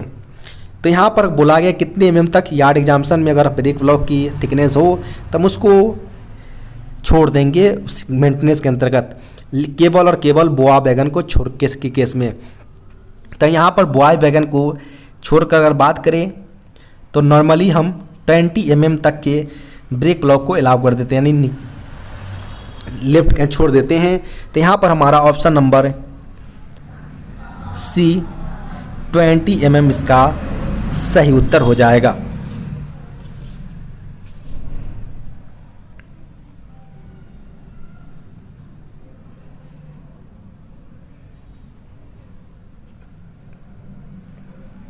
नेक्स्ट प्रश्न की बात करें, the maximum buffer height from rail level in a wagon should be dash mm। एक वैगन में रेल स्तर से अधिकतम बफर की ऊंचाई कितनी होनी चाहिए। तो यहाँ पर मैक्सिमम बफर हाइट पूछा गया फ्रॉम रेल लेवल्स। तो मैक्सिमम के केस में यह 1105 mm और मिनिमम के केस में यह 1030 mm का होता है। यहाँ पर हमसे मैक्सिमम पूछा गया है तो 1105 mm हो जाएगा, जो कि ऑप्शन नंबर सी में है। तो यहाँ पर ऑप्शन नंबर सी इसका सही उत्तर हो जाएगा।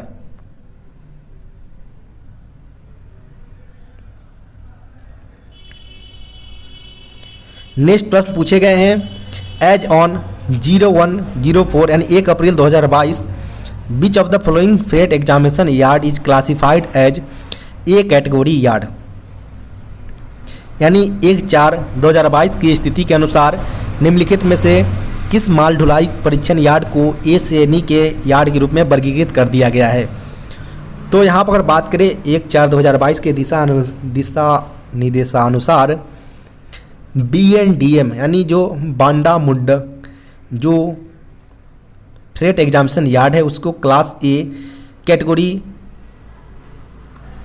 एक्सचेंज यार्ड के रूप में कन्वर्ट कर दिया गया है। तो यहाँ पर हमारा ऑप्शन नंबर ए इसका सही उत्तर हो जाएगा।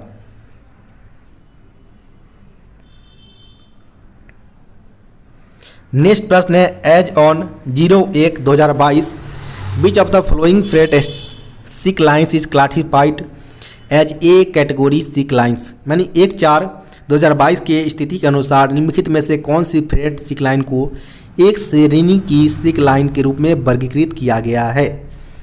तो यहाँ पर बात करें जो दिशा निर्देशानुसार जो जारी किया गया था 1/4/2022 को, उसके अनुसार जो सिक लाइन्स जिसको कन्वर्ट किया गया था एक कैटेगरी सिक लाइन के रूप में वह MSL, CSL और ADTP यानी आदित्यपुर तीनों सिक लाइन को एक कैटेगरी सिक लाइन के रूप में क्लासिफाई कर दिया गया है। तो यहाँ पर हमारा option number D all of above इसका सही उत्तर हो जाएगा।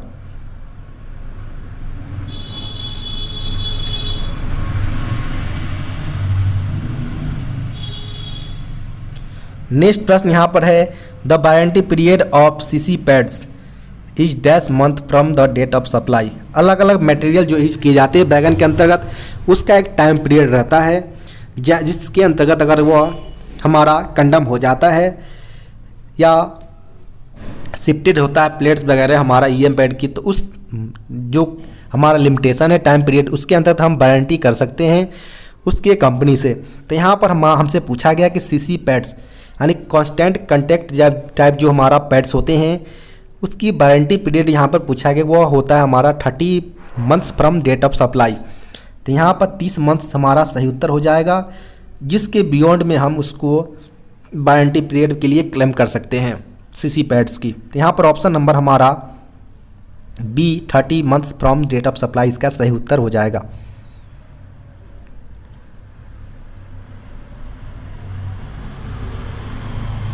नेक्स्ट प्रश्न यहाँ पर है, the warranty period of composite brake blocks is dash month from date of supply. यानी कंपोजिट ब्रेक ब्लॉक की वारंटी अवधि आपूर्ति की तारीख से कितना होता है।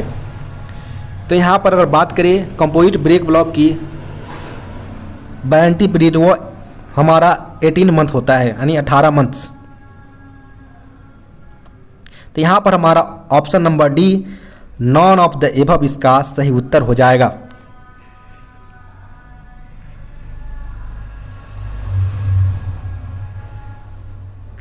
नेक्स्ट प्रश्न की बात करें यहाँ पर, the during panel patching of box and wagon in sick line if the patch is attached by riveting then there should not be less than dash rivets securing the patch.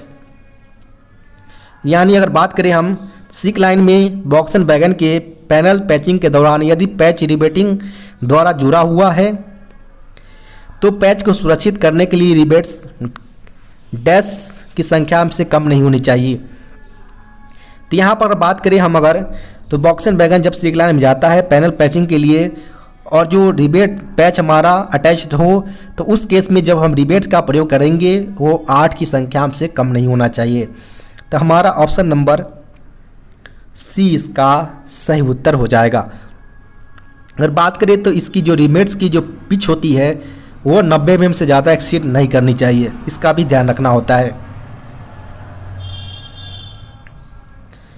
Next प्रश्न यहाँ पर है, new wagon numbering scheme the wagon number consist of 11 digits out of which the first 2 digits represent the code 4। नए wagon numbering योजना में wagon number 11 अंक होते हैं जिसमें से पहले 2 अंक डैश के कोड का प्रतिनिधित्व करता है।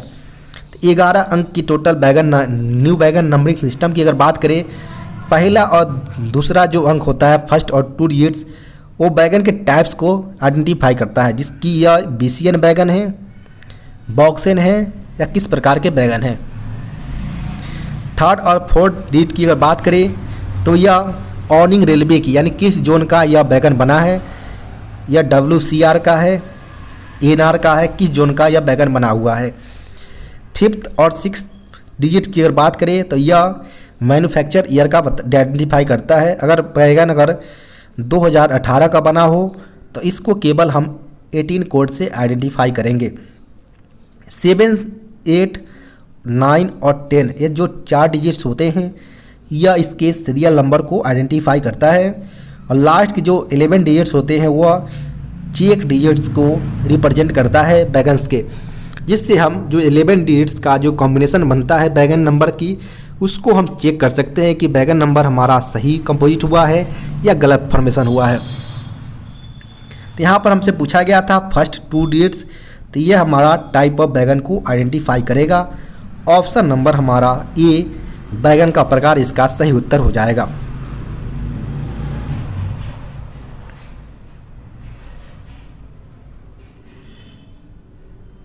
नेक्स्ट प्रश्न यहाँ पर है, each Fiat bogie uses dash primary vertical damper, यानी प्रत्येक बोगी में डैश प्राथमिक वर्टिकल डैम्पर का प्रयोग किया जाता है। चूँकि इस प्रकार हमारा बोगी होता है और एक्सल के द्वारा हमारा 2 चक्के कनेक्ट होता है और प्रत्येक चक्के के ऊपर हमारा एक वर्टिकल डैम्पर लगा होता है प्रत्येक बोगी में, यानी टोटल इस प्रकार जो वर्टिकल डैम्पर की संख्या हो जाएगा वो 4 की संख्या में प्रयोग किए जाते हैं। तो यहाँ पर हमारा ऑप्शन नंबर डी 4 इसका सही उत्तर हो जाएगा।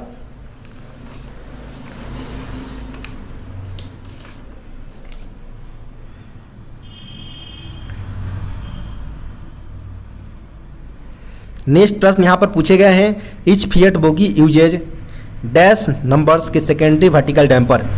यहाँ पर हमारा एक बोगी है, यहाँ पर एक्सल के सहारे हमारे 2 चक्के लगे होते हैं। सेकेंडरी सस्पेंशन में हमारा एक वर्टिकल डैम्पर और एक हमारा स्प्रिंग पर सेकेंडरी, यानी टोटल 2 की संख्या में वर्टिकल डैम्पर का प्रयोग किया जाता है। यहाँ पर हमारा ऑप्शन नंबर बी इसका सही उत्तर हो जाएगा, यानी 2 की संख्या में सेकेंडरी वर्टिकल डैम्पर का प्रयोग किया जाता है प्रत्येक फिएट बोगी के ऊपर।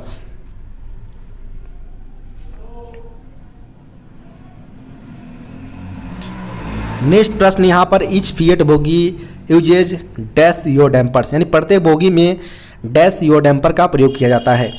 चूँकि यहाँ पर अगर बात करें तो योर डैम्पर जो प्रयोग किया जाता है वह बॉडी और बोगी को कनेक्ट करने के लिए प्रयोग किया जाता है।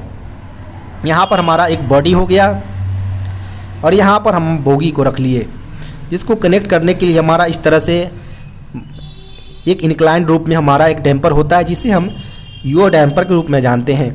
दोनों साइड से यह होता है प्रत्येक बोगी के ऊपर। तो इस प्रकार हमारा टोटल 2 की संख्या में यो डैम्पर का प्रयोग किया जाता है LHP कोच के अंतर्गत। तो यहाँ पर हमारा ऑप्शन नंबर बी इसका सही उत्तर हो जाएगा।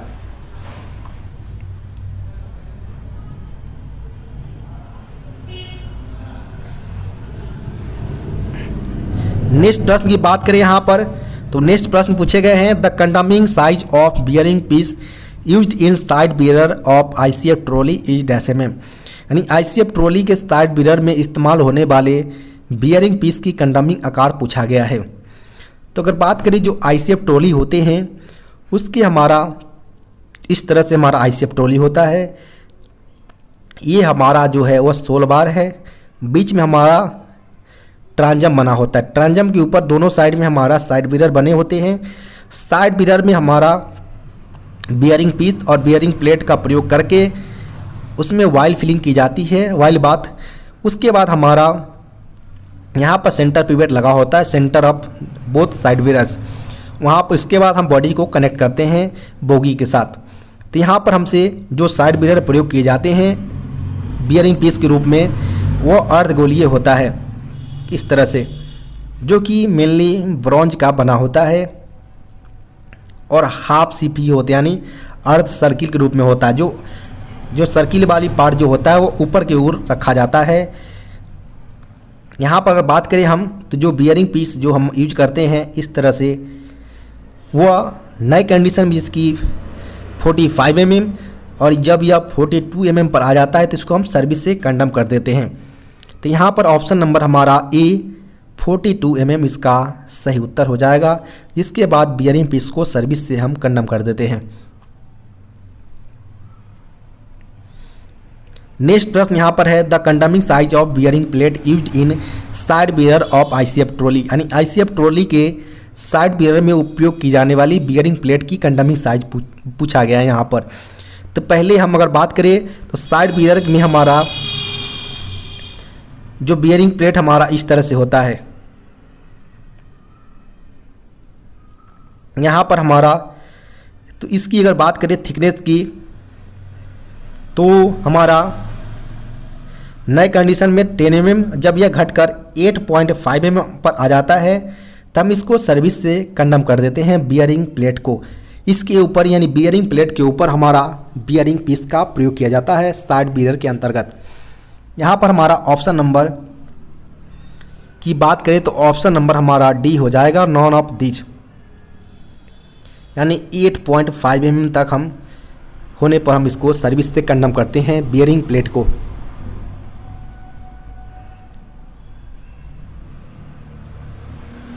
नेक्स्ट प्रश्न यहाँ पर है, the brake cylinder filling time pressure rise from 0 to 3.6 kg per centimeter square in full service application during single car testing ICF coach should be dash seconds। यानी ICF कोच के अंतर्गत अगर हम प्रेशर फुल सर्विस एप्लीकेशन देते हैं, जब pressure या 0 से 3.6 kg प्रेशर बनता है ब्रेक सिलेंडर के अंतर्गत, तो हमारा जो एप्लीकेशन टाइम है वो कितना लगेगा। तो यहाँ पर मेनली हमारा ICF कोच जो होता है वो ट्विन पाइप सिस्टम पर आधारित होता है। तो इसके अंतर्गत जो ब्रेकिंग टाइम लगेगा वो हमारा 3 to 5 सेकेंड का समय लेता है। तो हमारा ऑप्शन नंबर सी सही उत्तर हो जाएगा, 3 to 5 सेकेंड्स।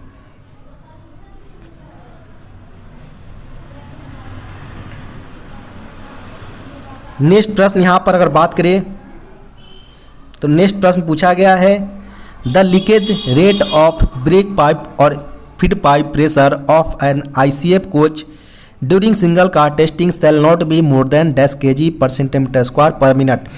यानी सिंगल कार टेस्टिंग के दौरान एक ICF कोच में BP और FP प्रेशर की लीकेज रेट पूछा गया है कि इससे ज़्यादा नहीं होना चाहिए लीकेज रेट ICF कोच के अंतर्गत। तो ICF कोच के अंतर्गत अगर बात करें लीकेज रेट की तो वह 0.2 kg per centimetre square per minute से ज़्यादा नहीं होनी चाहिए। यहाँ पर ऑप्शन नंबर की बात करें तो ऑप्शन नंबर सी में दिया गया है। तो ऑप्शन नंबर यहाँ पर सी इसका सही उत्तर हो जाएगा, जो कि मैक्सिमम लीकेज रेट अलाइबल होते हैं ICF कोचेज के अंतर्गत। नेक्स्ट प्रश्न यहाँ पर है, at originating station the brake power percentage for mail और express train should be dash percentage. यानी प्रारंभिक स्टेशन पर मेल और एक्सप्रेस ट्रेन के लिए जो ब्रेक पावर प्रतिशत होते हैं वो डैश परसेंटेज से ज़्यादा नहीं होनी चाहिए। तो मेल और एक्सप्रेस ट्रेन की अगर बात करें ओरिजिनेटिंग स्टेशन पर ब्रेक पावर परसेंटेज की, तो वह 100% से कम नहीं होनी चाहिए। तो यहाँ पर हमारा option number D none of these इसका सही उत्तर हो जाएगा। यह 100% मिनिमम होना चाहिए मेल और एक्सप्रेस की ब्रेक पावर शुरुआती यानी ओरिजिनेटिंग स्टेशन पर। नेक्स्ट प्रश्न है, how many air brake cylinder are fitted in under frame mounted air brake system on every coaches. यानी प्रत्येक कोच पर under frame mounted air brake system में कितने एयर ब्रेक सिलेंडर लगे होते हैं।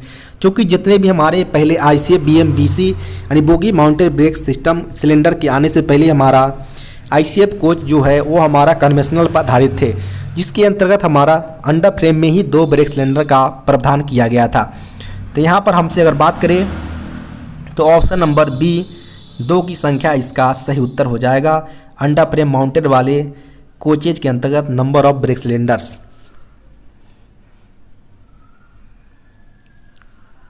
नेक्स्ट प्रश्न यहाँ पर है, how many air brake cylinders are fitted in bogie mounted air brake system on every coaches. यानी जो bogie mounted air brake system होते हैं उसके अंतर्गत जो कोचेज के अंतर्गत जो नंबर्स होते हैं ब्रेक सिलेंडर के, वो प्रत्येक बोगी की अगर बात करें, यहाँ पर मेनली बात कर रहे हैं ICF कोचेज की, क्योंकि इससे पहला प्रश्न जो था वो कन्वेंशनल कोचेज पर था और यह मेनली BMBC पर बात कर रहे हैं, यानी बोगी माउंटेड ब्रेक सिलेंडर पर, जिस पर टोटल संख्या जो नंबर्स होती हैं ब्रेक सिलेंडर के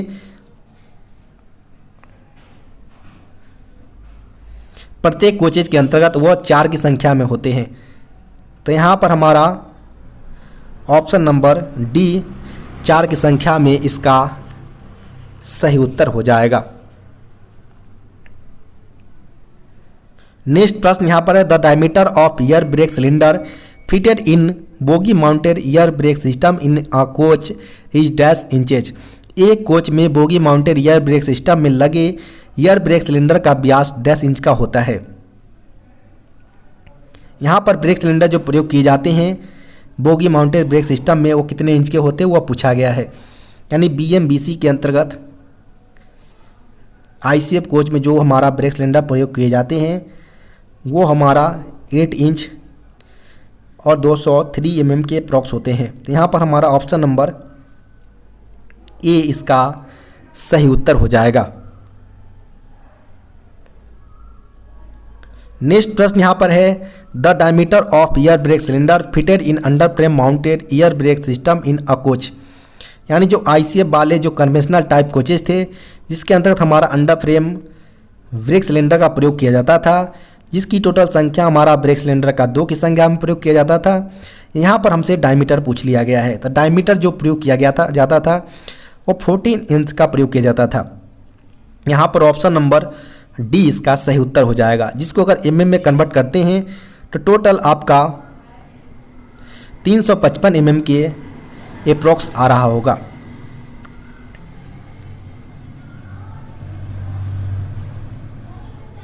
नेक्स्ट प्रश्न है, the minimum soft issue size of ICF solid wheel is dash mm।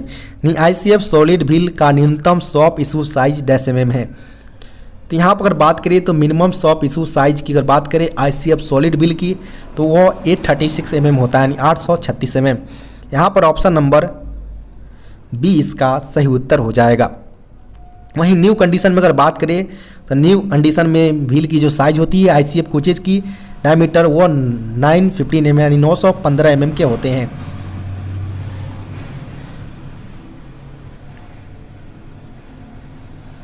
Next प्रश्न है, the limit of permissible maximum flat surface on wheel tread for broad gauge ICF coaches is.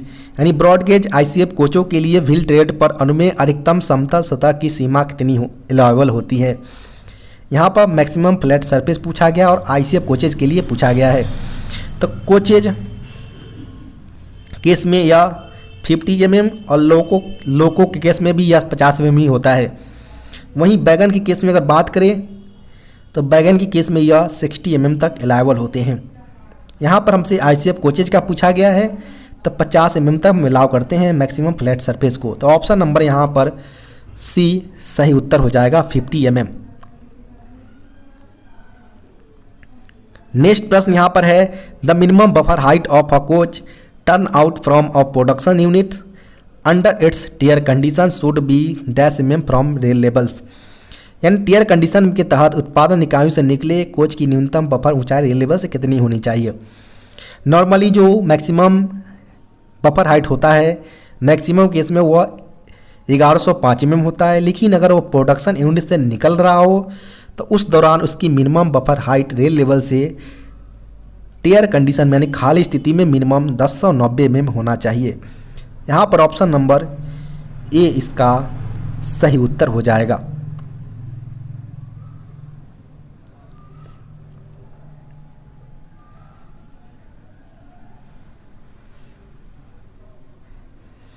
Next प्रश्न यहाँ पर the maximum brake cylinder pressure is dash kg per centimetre square in the LHP power car having Knorr Bremse design of air brake system.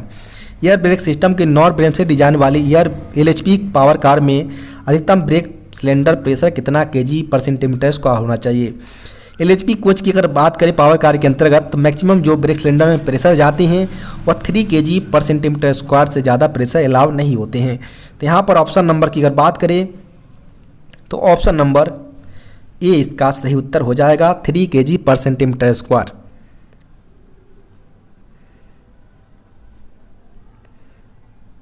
Next प्रश्न पूछे गए यहाँ पर air reservoir for air brake system in LHP coaches should be hydraulically tested at test pressure of dash kg per centimetre square during POH। यानी LHP कोचों में air brake system के लिए एयर रिजर्वायर की पीरियोडिक ओवरहॉलिंग के दौरान dash kg per centimetre square की परीक्षण दबाव पर हाइड्रोलिक रूप में परीक्षण किया जाना चाहिए। तो हम अगर बात करें यहाँ पर जो ऑक्सिलरी रिजर्वायर होते हैं हमारा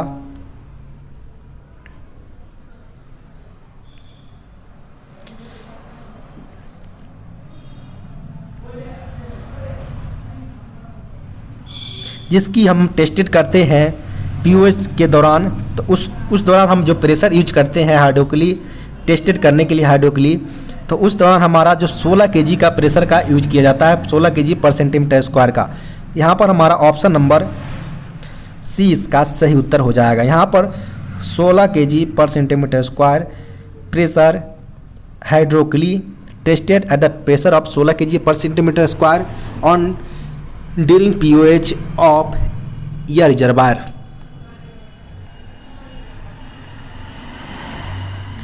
नेक्स्ट प्रश्न है यहाँ पर torque required for centre pivot screw of LHP coach is dash newton metre. LHP coach के सेंटर पिवेट स्क्रू के लिए आवश्यक टॉर्क डैश न्यूटन मीटर होता है। तो यहाँ पर अगर बात करें कि सेंटर पिवेट की स्क्रू को टाइट करने के लिए जो हम टॉर्क वैल्यू यूज करते हैं LHP कोचेज के अंतर्गत, वह टॉर्क वैल्यू हमारा 170 न्यूटन मीटर यूज करते हैं। तो यहाँ पर हमारा ऑप्शन नंबर सी इसका सही उत्तर हो जाएगा। नेक्स्ट प्रश्न यहाँ पर है the capacity of CR tank in LHP coach is dash litres. यानी कंट्रोल रिजर्वायर की क्षमता पूछा गया, टैंक की क्षमता LHP कोच के अंतर्गत। तो इसकी जो क्षमता होता है CR टैंक की वह 6 लीटर का प्रयोग किया जाता है LHP कोच के अंतर्गत। यहाँ पर ऑप्शन नंबर बी इसका सही उत्तर हो जाएगा।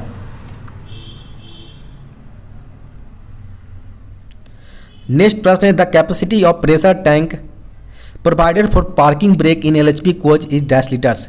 यानी पार्किंग ब्रेक के लिए प्रदान की गई दबाव टैंक की LHP कोच में डैश लीटर होता है। चूँकि जानते हैं कि LHP जो पावर कार होते हैं उसमें हमारा हैंड ब्रेक का भी प्रावधान किया गया है। तो हैंड ब्रेक के लिए हमारा इंडिकेटर लगा होता है, जिसमें हमारा जो इंडिकेटर पार्किंग ब्रेक लगाने के दौरान हमारा रेड हो जाता है और रिलीज के दौरान हमारा ग्रीन हो जाता है, जिसको मैनुअली हमारा एडजस्ट करने के लिए हमारा एक प्रेशर टैंक का प्रावधान किया गया है जो कि 6 लीटर का होता है। तो यहाँ पर हमारा ऑप्शन नंबर सी इसका सही उत्तर हो जाएगा, यानी पार्किंग ब्रेक्स के लिए जो हमारा कैपेसिटी जो प्रेशर टैंक का होता है वो हमारा 6 लीटर का प्रयोग करते हैं हम। नेक्स्ट प्रश्न है हमारा CTRB locking plate is must change item during dash of a wagon, यानी CTRB लॉकिंग प्लेट को एक वैगन के डैश के दौरान आवश्यक रूप से परिवर्तन वाली वस्तु होती है। तो जो CTRB लॉकिंग प्लेट्स जो होते हैं वो हम RH और POH यानी दोनों के दौरान हम निश्चित तौर पर हम चेंज करते हैं, नए आइटम को लगाते हैं उसको रिप्लेस करके। तो यहाँ पर हमारा ऑप्शन नंबर सी इसका सही उत्तर हो जाएगा, बोथ A एंड B। यानी कुछ आइटम जो होते हैं वैगन्स के अंतर्गत जिसको हम RH और POH के दौरान दोनों के दौरान हम रिप्लेस करते हैं और नए आइटम के साथ रिप्लेस करते हैं, कुछ को हम उसको रिपेयर करके प्लेस करते हैं। तो यहाँ पर हमसे CTRB लॉकिंग प्लेट्स के लिए पूछा गया था जिसको हम RH और POH के दौरान उसको रिप्लेस करते हैं और नए आइटम्स को लगाकर उसको आगे के लिए प्रस्थान करवाते हैं। नेक्स्ट प्रश्न पूछे गए हैं the striker casting wear plate is must change item during dash of a wagon. जो स्टाइकर कास्टिंग जो बियर प्लेट होते हैं हमारा वो RH और POH दोनों के दौरान हम चेंज करते हैं और नए लगाकर ही हम आगे के लिए करते हैं प्रोसेस। तो यहाँ पर हमारा ऑप्शन नंबर सी बोथ और A एंड B यानी RH और POH दोनों के दौरान हम नए आइटम्स को लगाते हैं, यानी स्टाइकर कास्टिंग बियर प्लेट्स नए रिप्लेस करते हैं। नेक्स्ट प्रश्न यहाँ पर है हमारा the elastomeric pad is a must change item during dash of a wagon. तो यहाँ पर हम अगर बात करें EM पैड जो है वह निश्चित तौर पर हम केवल और केवल POH के दौरान ही चेंज करते हैं, और जो उसके निकले हुए अगर बात करें पुराने हमारे जो कि यूज में आ सकते हैं तो उसको हम यार्ड मेंटेनेंस वाले यार्ड में हम स्टोर के द्वारा हम भिजवा देते हैं। बाकी हम नए EM पैड का प्रयोग करते हैं POH के दौरान। तो यहाँ पर हमारा ऑप्शन नंबर B इसका सही उत्तर हो जाएगा, यानी जो इलास्टोमेरिक पैड है वह मस्ट चेंज आइटम है POH के दौरान, है पीरियोडिक ओवरहॉलिंग के दौरान हम नए EM पैड को चेंज करते हैं। नेक्स्ट प्रश्न हमारा है the dot collector filter is a must change item during dash of a wagon. यानी डट कलेक्टर फिल्टर को एक वैगन के डैश के दौरान आवश्यक रूप से परिवर्तन वाली वस्तु होती है। तो जो डट कलेक्टर का फिल्टर जो होता है हमारा वो हमारा RH और POH दोनों के दौरान हमारा रिप्लेस करने वाला आइटम होता है। यहाँ पर हमारा option number both A and B इसका सही उत्तर हो जाएगा। नेक्स्ट प्रश्न यहाँ पर है हमारा the CTRB must change item during dash of a wagon. यानी CTRB एक वैगन के डैश के दौरान आवश्यक परिवर्तन मद है।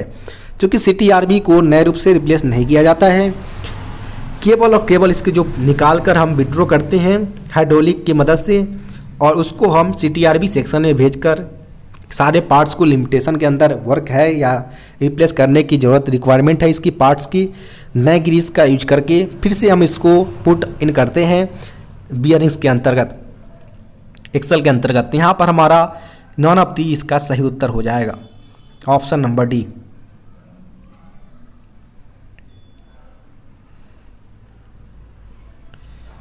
नेक्स्ट प्रश्न यहाँ पर है the BP air hose is must change item during dash of a wagon. यानी BP एयर हॉज एक वैगन डैश के दौरान आवश्यक परिवर्तन वाली वस्तु है। तो बात करें BP एयर हॉज पाइप की, तो यह केवल और केवल पीरियोडिक ओवरहॉलिंग के दौरान हम नए रूप से रिप्लेस करते हैं। तो यहाँ पर हमारा ऑप्शन नंबर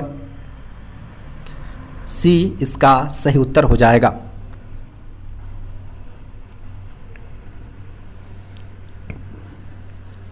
नए प्रश्न की बात करें नेक्स्ट, तो how many brake cylinder are used in LHP coach. LHP coach में कितने ब्रेक सिलेंडर का प्रयोग करते हैं। तो एक ब्रेक सिलेंडर LHP कोच की अगर बात करें तो पर एक्सल पर हमारा ब्रेक डिस्क के साथ हमारा एक एक ब्रेक सिलेंडर लगे होते हैं। दूसरा अगर बात करें तो यहाँ पर भी हमारा टोटल इस प्रकार यहाँ से 4 और यहाँ से 4, टोटल हमारा 8 की संख्या में ब्रेक सिलेंडर का प्रयोग करते हैं पर एचबी कोच के अंतर्गत। यहाँ पर हमारा ऑप्शन नंबर बी इसका सही उत्तर हो जाएगा।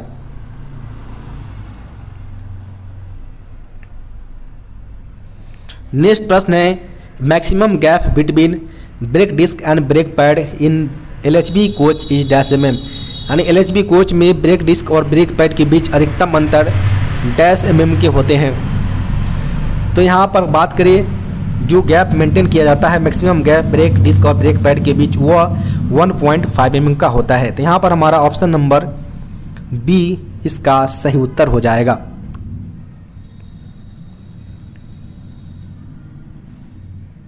नेक्स्ट प्रश्न है the diameter of brake disc fitted in LHB coach is dash M M, यानी एलएचबी कोच में लगे ब्रेक डिस्क का डाया पूछा गया है कि कितने mm के होते हैं। तो यहाँ पर डायमीटर पूछा गया है ब्रेक डिस्क का। तो ब्रेक डिस्क इस प्रकार का होता है हमारा, जिस पर इस तरह से हमारा लगा होता है और ये एक्सल के द्वारा गुजरता है। तो इसकी डायमीटर की अगर बात करें तो 640 mm होता है, यानी 640 mm की हमारा डायमीटर होता है। और इसकी अगर थिकनेस की बात करें यानी मोटाई की तो 110 यानी 110 mm के होते हैं। जब यह कंडम होकर 96 mm का हो जाता है तो हम इसको सर्विस से निकाल देते हैं।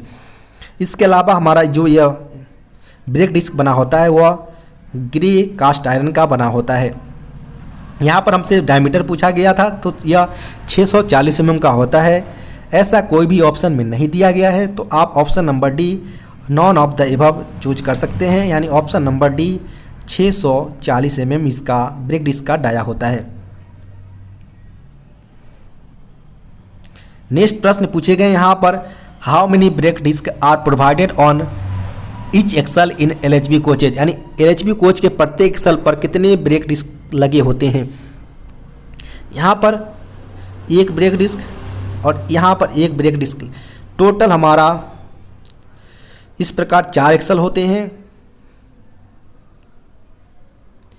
तो इस प्रकार हमारा जो ब्रेक डिस्क का संख्या होगा टोटल 8 हो जाएगा, यानी पर एक्सल 2 और टोटल 4 एक्सल होते हैं तो 2 × 4 मल्टीप्लाई करेंगे तो टोटल 8 की संख्या में हमारा नंबर ऑफ ब्रेक डिस्क पर एलएचबी कोच हो जाएंगे। यानी ऑप्शन नंबर की अगर बात करें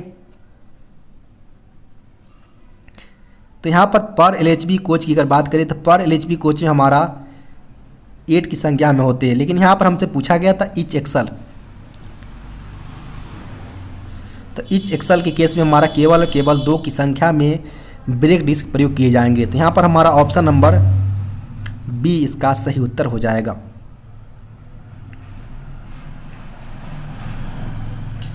नेक्स्ट प्रश्न यहाँ पर है the target capacity of routine overhauling यानी ROH out turn per month of a depot classified in super depot is above dash, यानी सुपर डिपो के रूप में वर्गीकृत डिपो के प्रति माह ROH उत्पादन के लिए जो टारगेट होता है कैपेसिटी वो डैश से अधिक होना चाहिए। तो यहाँ पर अगर बात करें हम कि अलग अलग उत्पादन क्षमता के अनुसार हमारा जो डिपो है ROH की उसको क्लासिफाई किया गया है। इसमें हमारा टोटल 4 टाइप्स के होते हैं। एक हमारा होता है सुपर, एक होता है हमारा मेगा, एक होता है हमारा मेजर और लास्ट जो होता है वो हमारा होता है माइनर। सुपर के लिए हमारा एबव 500 बैगन्स की जो कैपेसिटी होती है मेंटेनेंस की वो होना होता है। मेगा के अंतर्गत अगर बात करें तो मेगा के अंतर्गत हमारा 250 से लेकर 500 के बीच होता है। मेजर के अंतर्गत 125 से लेकर 250 तक और माइनर के अंतर्गत जो होता है वो अप टू 125 तक होता है।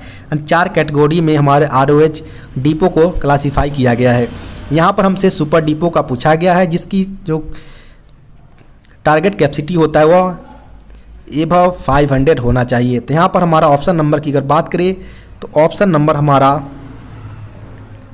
सी एबव 500 इसका सही उत्तर हो जाएगा।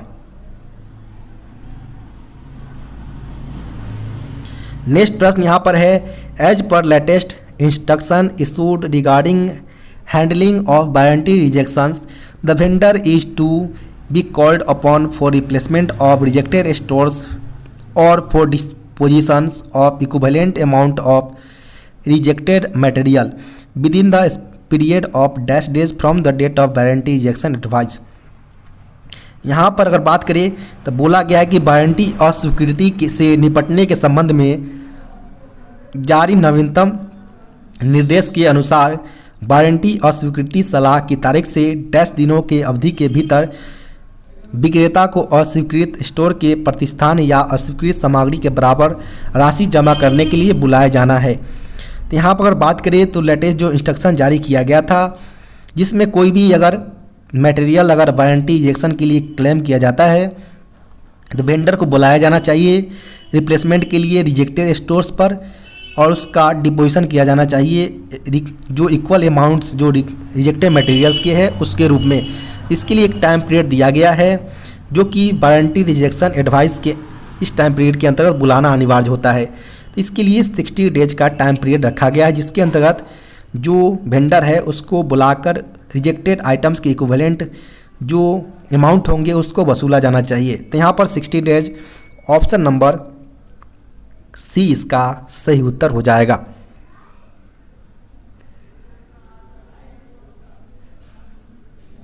नेक्स्ट प्रश्न पूछा गया है यहाँ पर, the maximum speed of BRNA flat wagon in loaded condition is dash kilometre per hour. यानी BRNA फ्लैट टाइप वैगन्स की अधिकतम गति कितनी होनी चाहिए जब वो लोडेड कंडीशन में हो। तो लोडेड कंडीशन में अगर बात करें BRN वैगन की मैक्सिमम स्पीड की तो वह 75 kmph और एम्प्टी कंडीशन में यह 80 kmph तक होता है। तो यहाँ पर हमसे लोडेड कंडीशन के लिए पूछा गया है, तो ऑप्शन नंबर डी 75 kmph इसका सही उत्तर हो जाएगा। नेक्स्ट प्रश्न यहाँ पर है, the distance between bogie centre is dash mm for a BCN covered wagon. यानी BCN कवर्ड वैगन के लिए दो बोगी केंद्रों के बीच की दूरी पूछा गया है। यानी BCN वैगन के अंतर्गत दो कैशनप ट्रॉली का प्रयोग करते हैं हम, एक का सेंटर यहाँ पर है, सेंटर के यहाँ पर है, यानी दोनों बोगियों के बीच जो सेंटर है इसकी जो डिस्टेंस होता है BCN वैगन के केस में वह 10,000 mm की डिस्टेंस रखा जाता है। कि यहाँ पर हमारा ऑप्शन नंबर की बात करें तो ऑप्शन नंबर हमारा ए 10,000 mm इसका सही उत्तर हो जाएगा।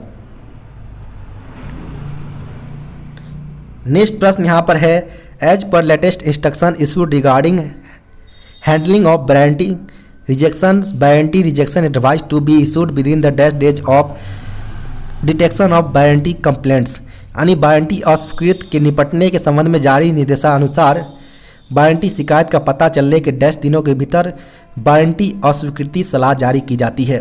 यानी जो हम वारंटी क्लेम करते हैं उसकी एडवाइस जो नोट जारी की जाती है एडवाइस रिजेक्शन, वो कितने दिनों के अंदर जारी की जानी चाहिए वारंटी क्लेम कंप्लेंट के बाद। तो वारंटी कंप्लेंट्स के बाद हमारा 15 डेज के अंतर्गत हमारा रिजेक्शन एडवाइस इशू करना होता है वारंटी रिजेक्शन के लिए। तो यहाँ पर हमारा ऑप्शन नंबर ए इसका सही उत्तर हो जाएगा। और वारंटी एडवाइस के जारी होने के 16 डेज के अंतर्गत हमारा वेंडर को बुलाकर जितने भी मटेरियल हमारा क्लेम किए गए हैं उसके इक्विवेलेंट हमारा अमाउंट वेंडर से लेना होता है। इसके लिए 60 डेज का टाइम पीरियड दिया गया है और 15 डेज का टाइम पीरियड है हमारा वारंटी कंप्लेंट्स आने के 15 दिन के अंतर्गत हमारा रिजेक्शन एडवाइस जारी करना होता है। नेक्स्ट प्रश्न यहाँ पर है, the validity of BPC of close circuit rake BOXN और BOXN HL wagons has been extended on trial basis till 31 May 2023 from existing जो 7500 किलोमीटर टू डैश किलोमीटर। यानी बॉक्सन और बॉक्सन HL वैगन के close circuit rake की BPC की वैधता को परीक्षण के आधार पर 31 मई 2023 तक मौजूदा 7500 किलोमीटर से बढ़ाकर डैश किलोमीटर कर दिया गया है। तो बात करें जो नए दिशा अनुसार जो इंस्ट्रक्शन दिए गए हैं इसमें 31/5/2023 तक जो बॉक्सन HL की CC रैक की जो वैधता है वो 7500 किलोमीटर से बढ़ाकर 10,000 किलोमीटर कर दिया गया है और इसकी जो वैलिडिटी है वो 35+5 डेज कर दिया गया है। तो यहाँ पर हमारा ऑप्शन नंबर की अगर बात करें तो ऑप्शन नंबर डी इसका सही उत्तर हो जाएगा, 10,000 किलोमीटर।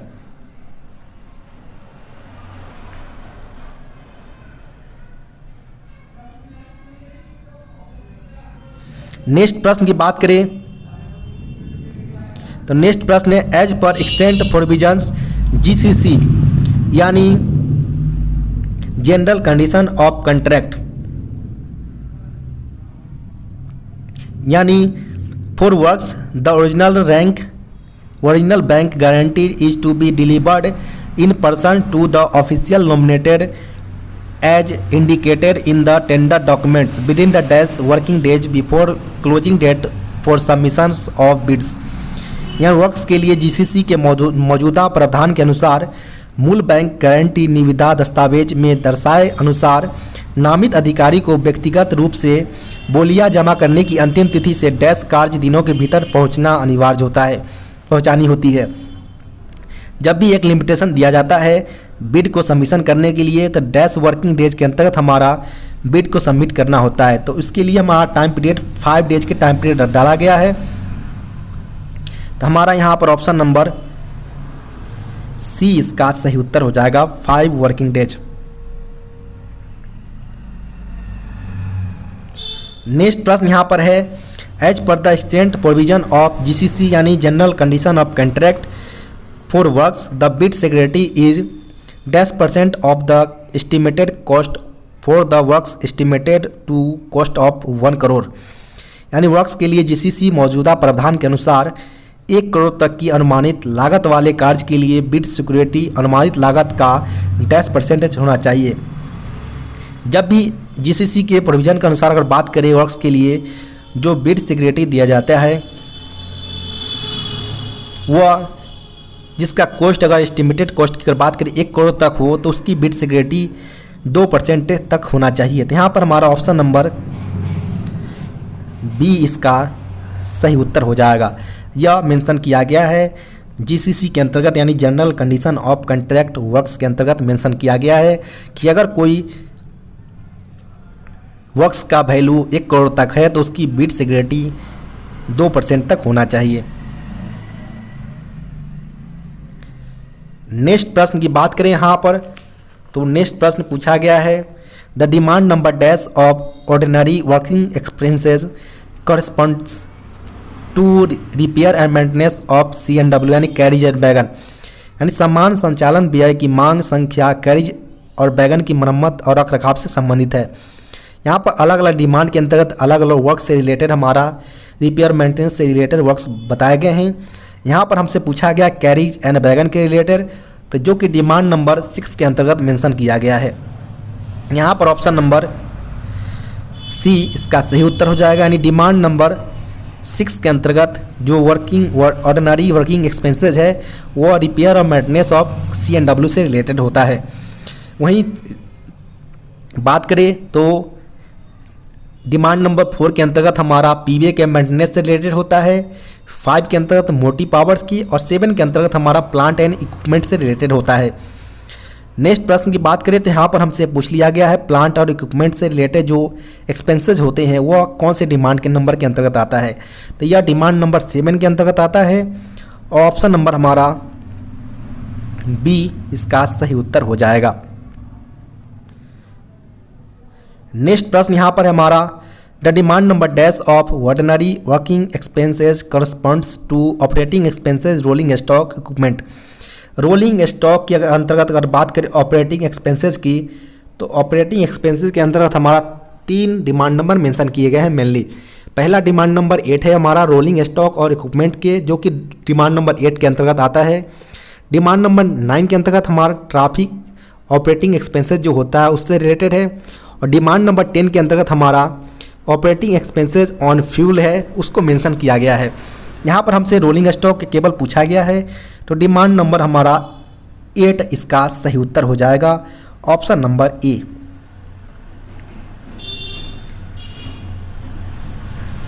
नेक्स्ट प्रश्न यहाँ पर है the gross clearance of dash class ODC from fix structures to 150 mm and above but less than 230 mm। यानी विभिन्न संरचनाओं से डैश वर्ग ओडिसी की सकल क्लियरेंस mm जो कि 150 mm हो और 230 mm से कम हो, उसके बीच की जो रेंज होता है वो हमारा कौन से क्लास के ओडिसी के अंतर्गत आता है। तो मेनली हमारे दो तरह के क्लियरेंसेस होते हैं ओडिसी के अंतर्गत। एक हमारा होता है ग्रॉस क्लियरेंस, जो कि जो क्लियरेंस हमारा होता है कंसाइनमेंट और फिक्स स्ट्रक्चर के बीच जो होता है, स्टेशनरी कंडीशनरी रुका हुआ कंडीशन में जो हम मेजर करते हैं क्लियरेंस कंसाइनमेंट और फिक्स स्ट्रक्चर के बीच, वो हमारा ग्रॉस क्लियरेंस कहलाता है। और दूसरा जो होता है हमारा नेट क्लियरेंस, वो हमारा क्लियरेंस जो होता है वो कंसाइनमेंट और फिक्स स्ट्रक्चर के बीच होता है रनिंग कंडीशन में जो मेजर करते हैं। तो मेनली दो तरह के होती है हमारा क्लियरेंस, जिसमें हमारा ए क्लास, बी क्लास और 3 क्लास सी क्लास के अंतर्गत हमारे ओडिसी को क्लासीफाई किया गया है। जिसमें हमारा जो ग्रॉस क्लियरेंस होता है वो ए क्लास के अंतर्गत 230 mm से एबव और नेट क्लियरेंस हमारा 150 mm होता है। ये हमारा ए क्लास ओडिसी हो गया, ये हमारा ग्रॉस क्लियरेंस हो गया और ये हमारा नेट क्लियरेंस हो गया। यह 230 mm से एबव और नेट क्लियरेंस 150 mm होना चाहिए। बी क्लास ओडिसी के अंतर्गत हमारा जो ग्रॉस क्लियरेंस है वो 150 से लेकर 230 के बीच होना चाहिए और नेट क्लियरेंस जो है वो 76 से लेकर 150 के बीच होना चाहिए। वही सी क्लास ओडिसी की अगर बात करें तो इसमें हमारा जो ग्रॉस क्लियरेंस होता है वो 76 से लेकर 150 के बीच और नेट क्लियरेंस जो होगा हमारा लेस देन 70 mm तक होता है, 76 mm तक होता है। तो इसमें अगर बात करें तो हमारा यहाँ पर पूछा गया है कि जो हमारा ग्रॉस क्लियरेंस होगा फिक्स,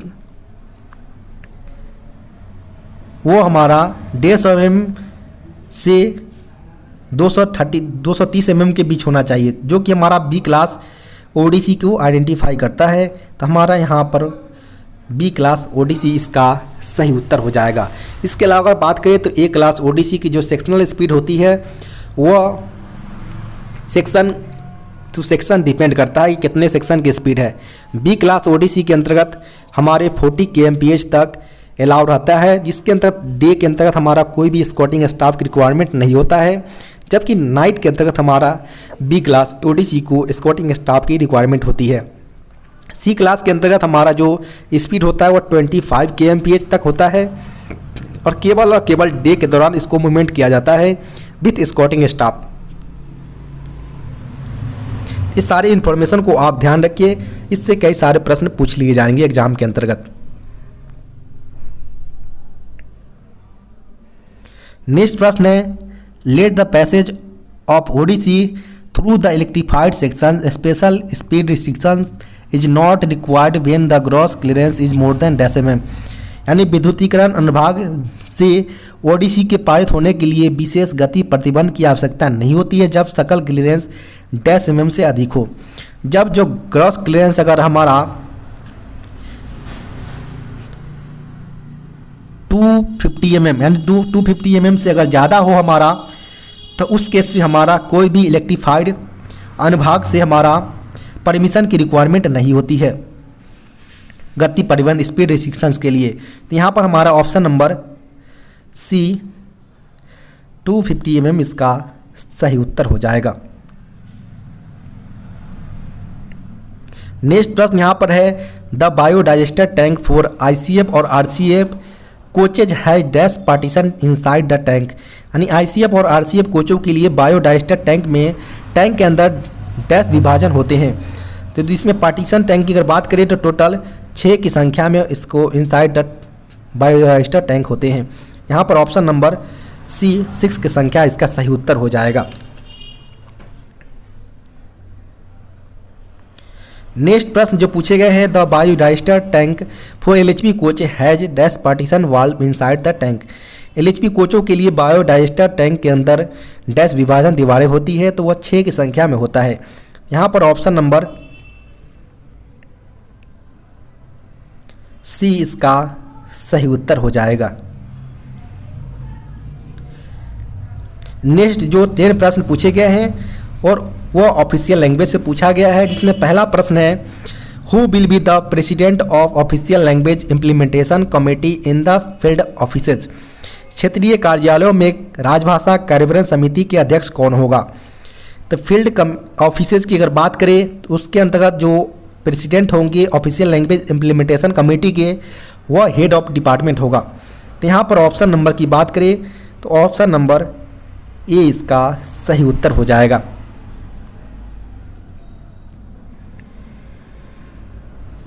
नेक्स्ट प्रश्न यहाँ पर है communications from central government offices to a state or union territory in region C, यानी केंद्र सरकार के कार्यालयों से सी क्षेत्र के राज्य और केंद्रशासित प्रदेश के लिए संचार का माध्यम क्या होगा।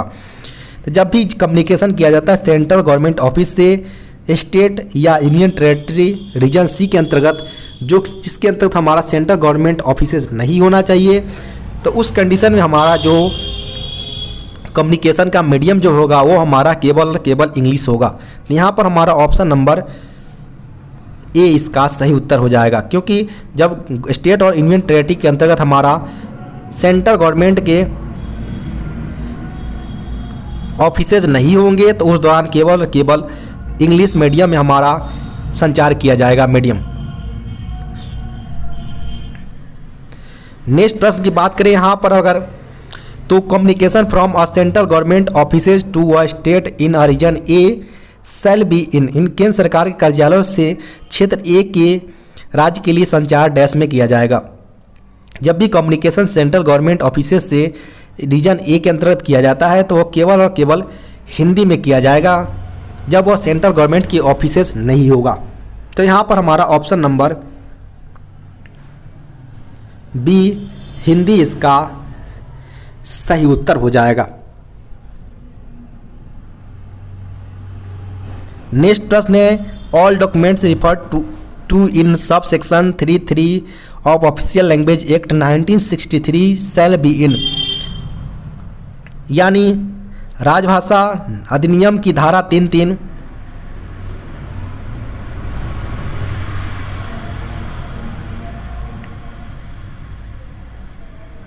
की निर्दिष्ट सभी दस्तावेज डैश में किए जाएंगे। तो यहाँ पर अगर बात करें तो जो हमारा सब सेक्शन 33 जो है ऑफिशियल लैंग्वेज एक्ट 1963 की, उसको इम्प्लीमेंट किया गया था 26 जनवरी 1965 के अंतर्गत इम्प्लीमेंट किया गया था, जिसके अंतर्गत टोटल जो डॉक्यूमेंट है वो 14 डॉक्यूमेंट को मेंशन किया गया है, जो डॉक्यूमेंट बाईलिंगुअल लैंग्वेज में इशू किए जाएंगे। इसके रिस्पॉन्सिबल साइनिंग अथॉरिटी को दिया गया है। तो यहाँ पर हमारा option number C both Hindi और इंग्लिश इसका सही उत्तर हो जाएगा, ऑप्शन नंबर सी।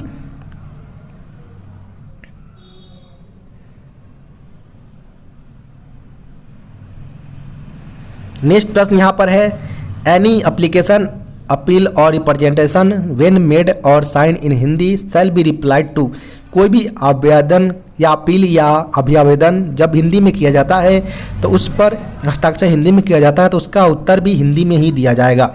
तो यहाँ पर ऑप्शन नंबर बी इसका सही उत्तर हो जाएगा, हिंदी में दिया जाएगा। नेक्स्ट प्रश्न यहाँ पर है the staff of a central government offices shall ordinarily be deemed to have acquired a working knowledge of Hindi if dash percentage of the staff working therein have acquired such language such knowledge, यानी केंद्र सरकार के कार्यालयों में कर्मचारी को आमतौर पर हिंदी का कार्य साधक ज्ञान प्राप्त करने के लिए माना जाएगा यदि डैश प्रतिशत कर्मचारियों में ऐसा ज्ञान प्राप्त कर लिया हो। अगर कोई स्टाफ सेंट्रल गवर्नमेंट ऑफिस में काम कर रहा हो और अपनी वर्किंग नॉलेज हिंदी में 80% से ऊपर रखता हो तो उसको हिंदी में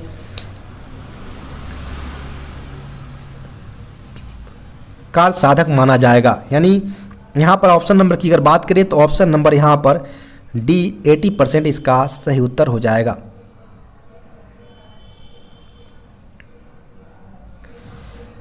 नेक्स्ट प्रश्न की बात करें यहाँ पर the forms headings of a resistor used in any central government offices shell be in, यानी जितने भी सेंट्रल गवर्नमेंट केंद्र सरकार के कार्यालय में उपयोग किए जाने वाले रजिस्टरों के प्रपत्र और शीर्षक डैश में यूज किए जाएंगे। तो वो दोनों जो शीर्षक फॉर्म्स और हेडलाइंस जो है गवर्नमेंट सेंट्रल गवर्नमेंट ऑफिसेस के, वो हिंदी और इंग्लिश दोनों में यूज किए जाएंगे। तो यहाँ पर ऑप्शन नंबर सी इसका सही उत्तर हो जाएगा, बोथ हिंदी एंड इंग्लिश।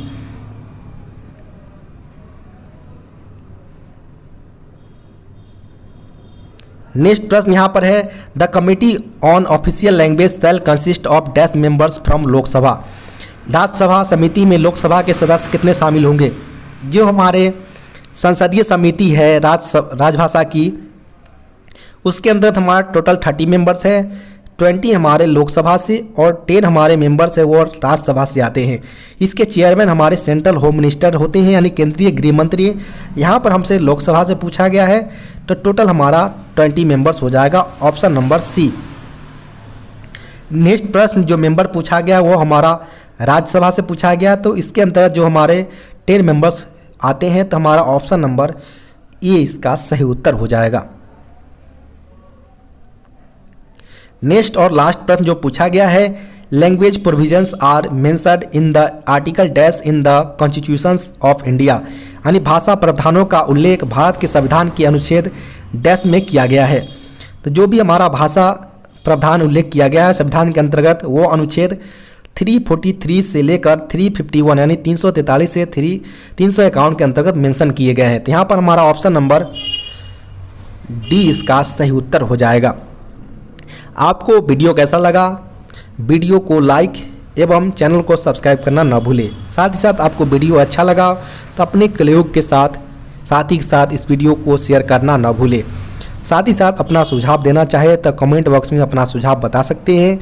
साथ ही साथ आपके पास भी कोई ऐसा पेपर हो तो डिस्क्रिप्शन बॉक्स में दिए गए व्हाट्सएप नंबर पर अपना पेपर सेंड कर सकते हैं। धन्यवाद।